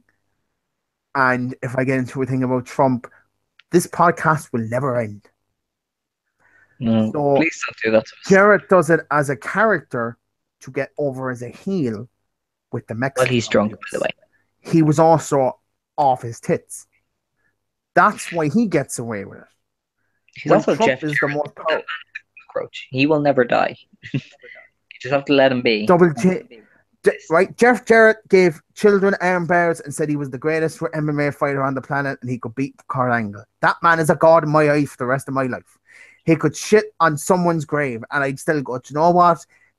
That run in TNA though was kind of funny. So Lashley, so why is it not called an intergender title? Because gender neutral is a buzzword.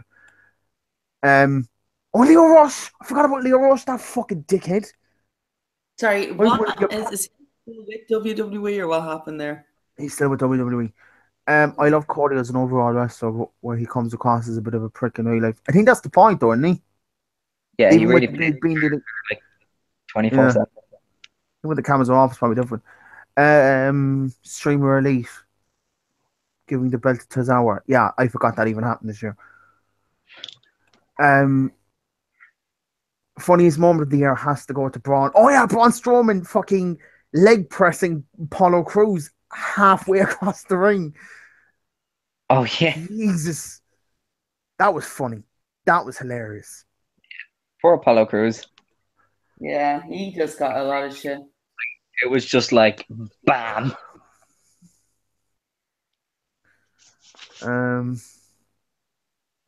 He had another idea for your face. The face Alex gives from Braun Strowman. So, oh yeah, that face of you saying, get ready for the money shot. He wanted to say that moment when Braun Strowman says, I'm not finished with you, but it wouldn't fit. Oh, God. That's just great, to be honest. I love how Amy's not actually involved in the podcast anymore. She just sort of sticks her head up from time to time and says stuff and goes back down to whatever the fuck she's doing. Or she's still doing the thing for her friend that we're not going to put out here in case he's watching. The thing for the thing. I'm really getting into it now. Because, like, I have to do one part of it before I can do the other part, and I'm just getting into a role now. Fair enough. I am going to probably stop this. So this has been fun. Next week, we definitely will have Mike on. And next week, we definitely will be having just a more or less New Japan themed episode. We'll slap in some news when needed. But overall, it'll just be kind of just the whole thing will be New Japan. The card, why you should watch it, how you get into it, all that shit. Mike essentially has an encyclopedic knowledge of the fucking sport over there. I'm almost certain we could ask him anything from any date and he'd just rack it off. So I'm sure Dave Meltzer, if he ever watches this, which he probably won't, would give it 6 stars. Only if it happens in Tokyo, my friend. True. So this has been fun. It has been fun. I really enjoyed today. And that's probably the most professional outro you're ever going to get off me. I only got muted once, so accomplishment. Right, this has been fun. Thanks to the people who commented through the whole thing. Nathan wasn't one of them, so he's now dead to us. Okay. No, because he usually watches it every week, and this time he didn't, so he's now dead to us. Damn you, Nathan, for having a life. He's not allowed to have a life. When this podcast turns on, he watches it. Mm-hmm. I'll let him know. Amy will let him know. And my undefeated record of never missing a podcast continues.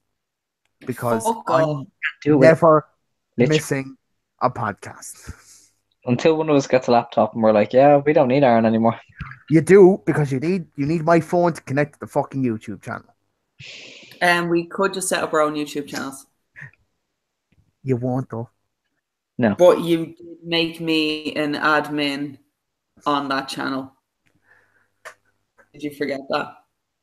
No, I made you an admin on the group, not the YouTube channel. The YouTube channel is just me. Look at this way, then I could just set up my own YouTube channel then and do it that way. I'm not going to just pure lazy. The effort that has to be. Yeah, I mean, I could, but I'm not. I could. It's just like I could just stand up and walk over to that chair, but I'm good. That was fun. I'm gonna stop now because otherwise we're never gonna actually stop watching. Oh, we got 3 viewers. Just as we finish. Well done. I'm assuming that's Dan. I have a feeling that's Dan. I'm just gonna check the comments before we finish. Just to see. Mexican is not a race, but Latino is. Fuck off. Anyway. Bye now. I'll wave to the camera. I'll pretend that you actually care about them.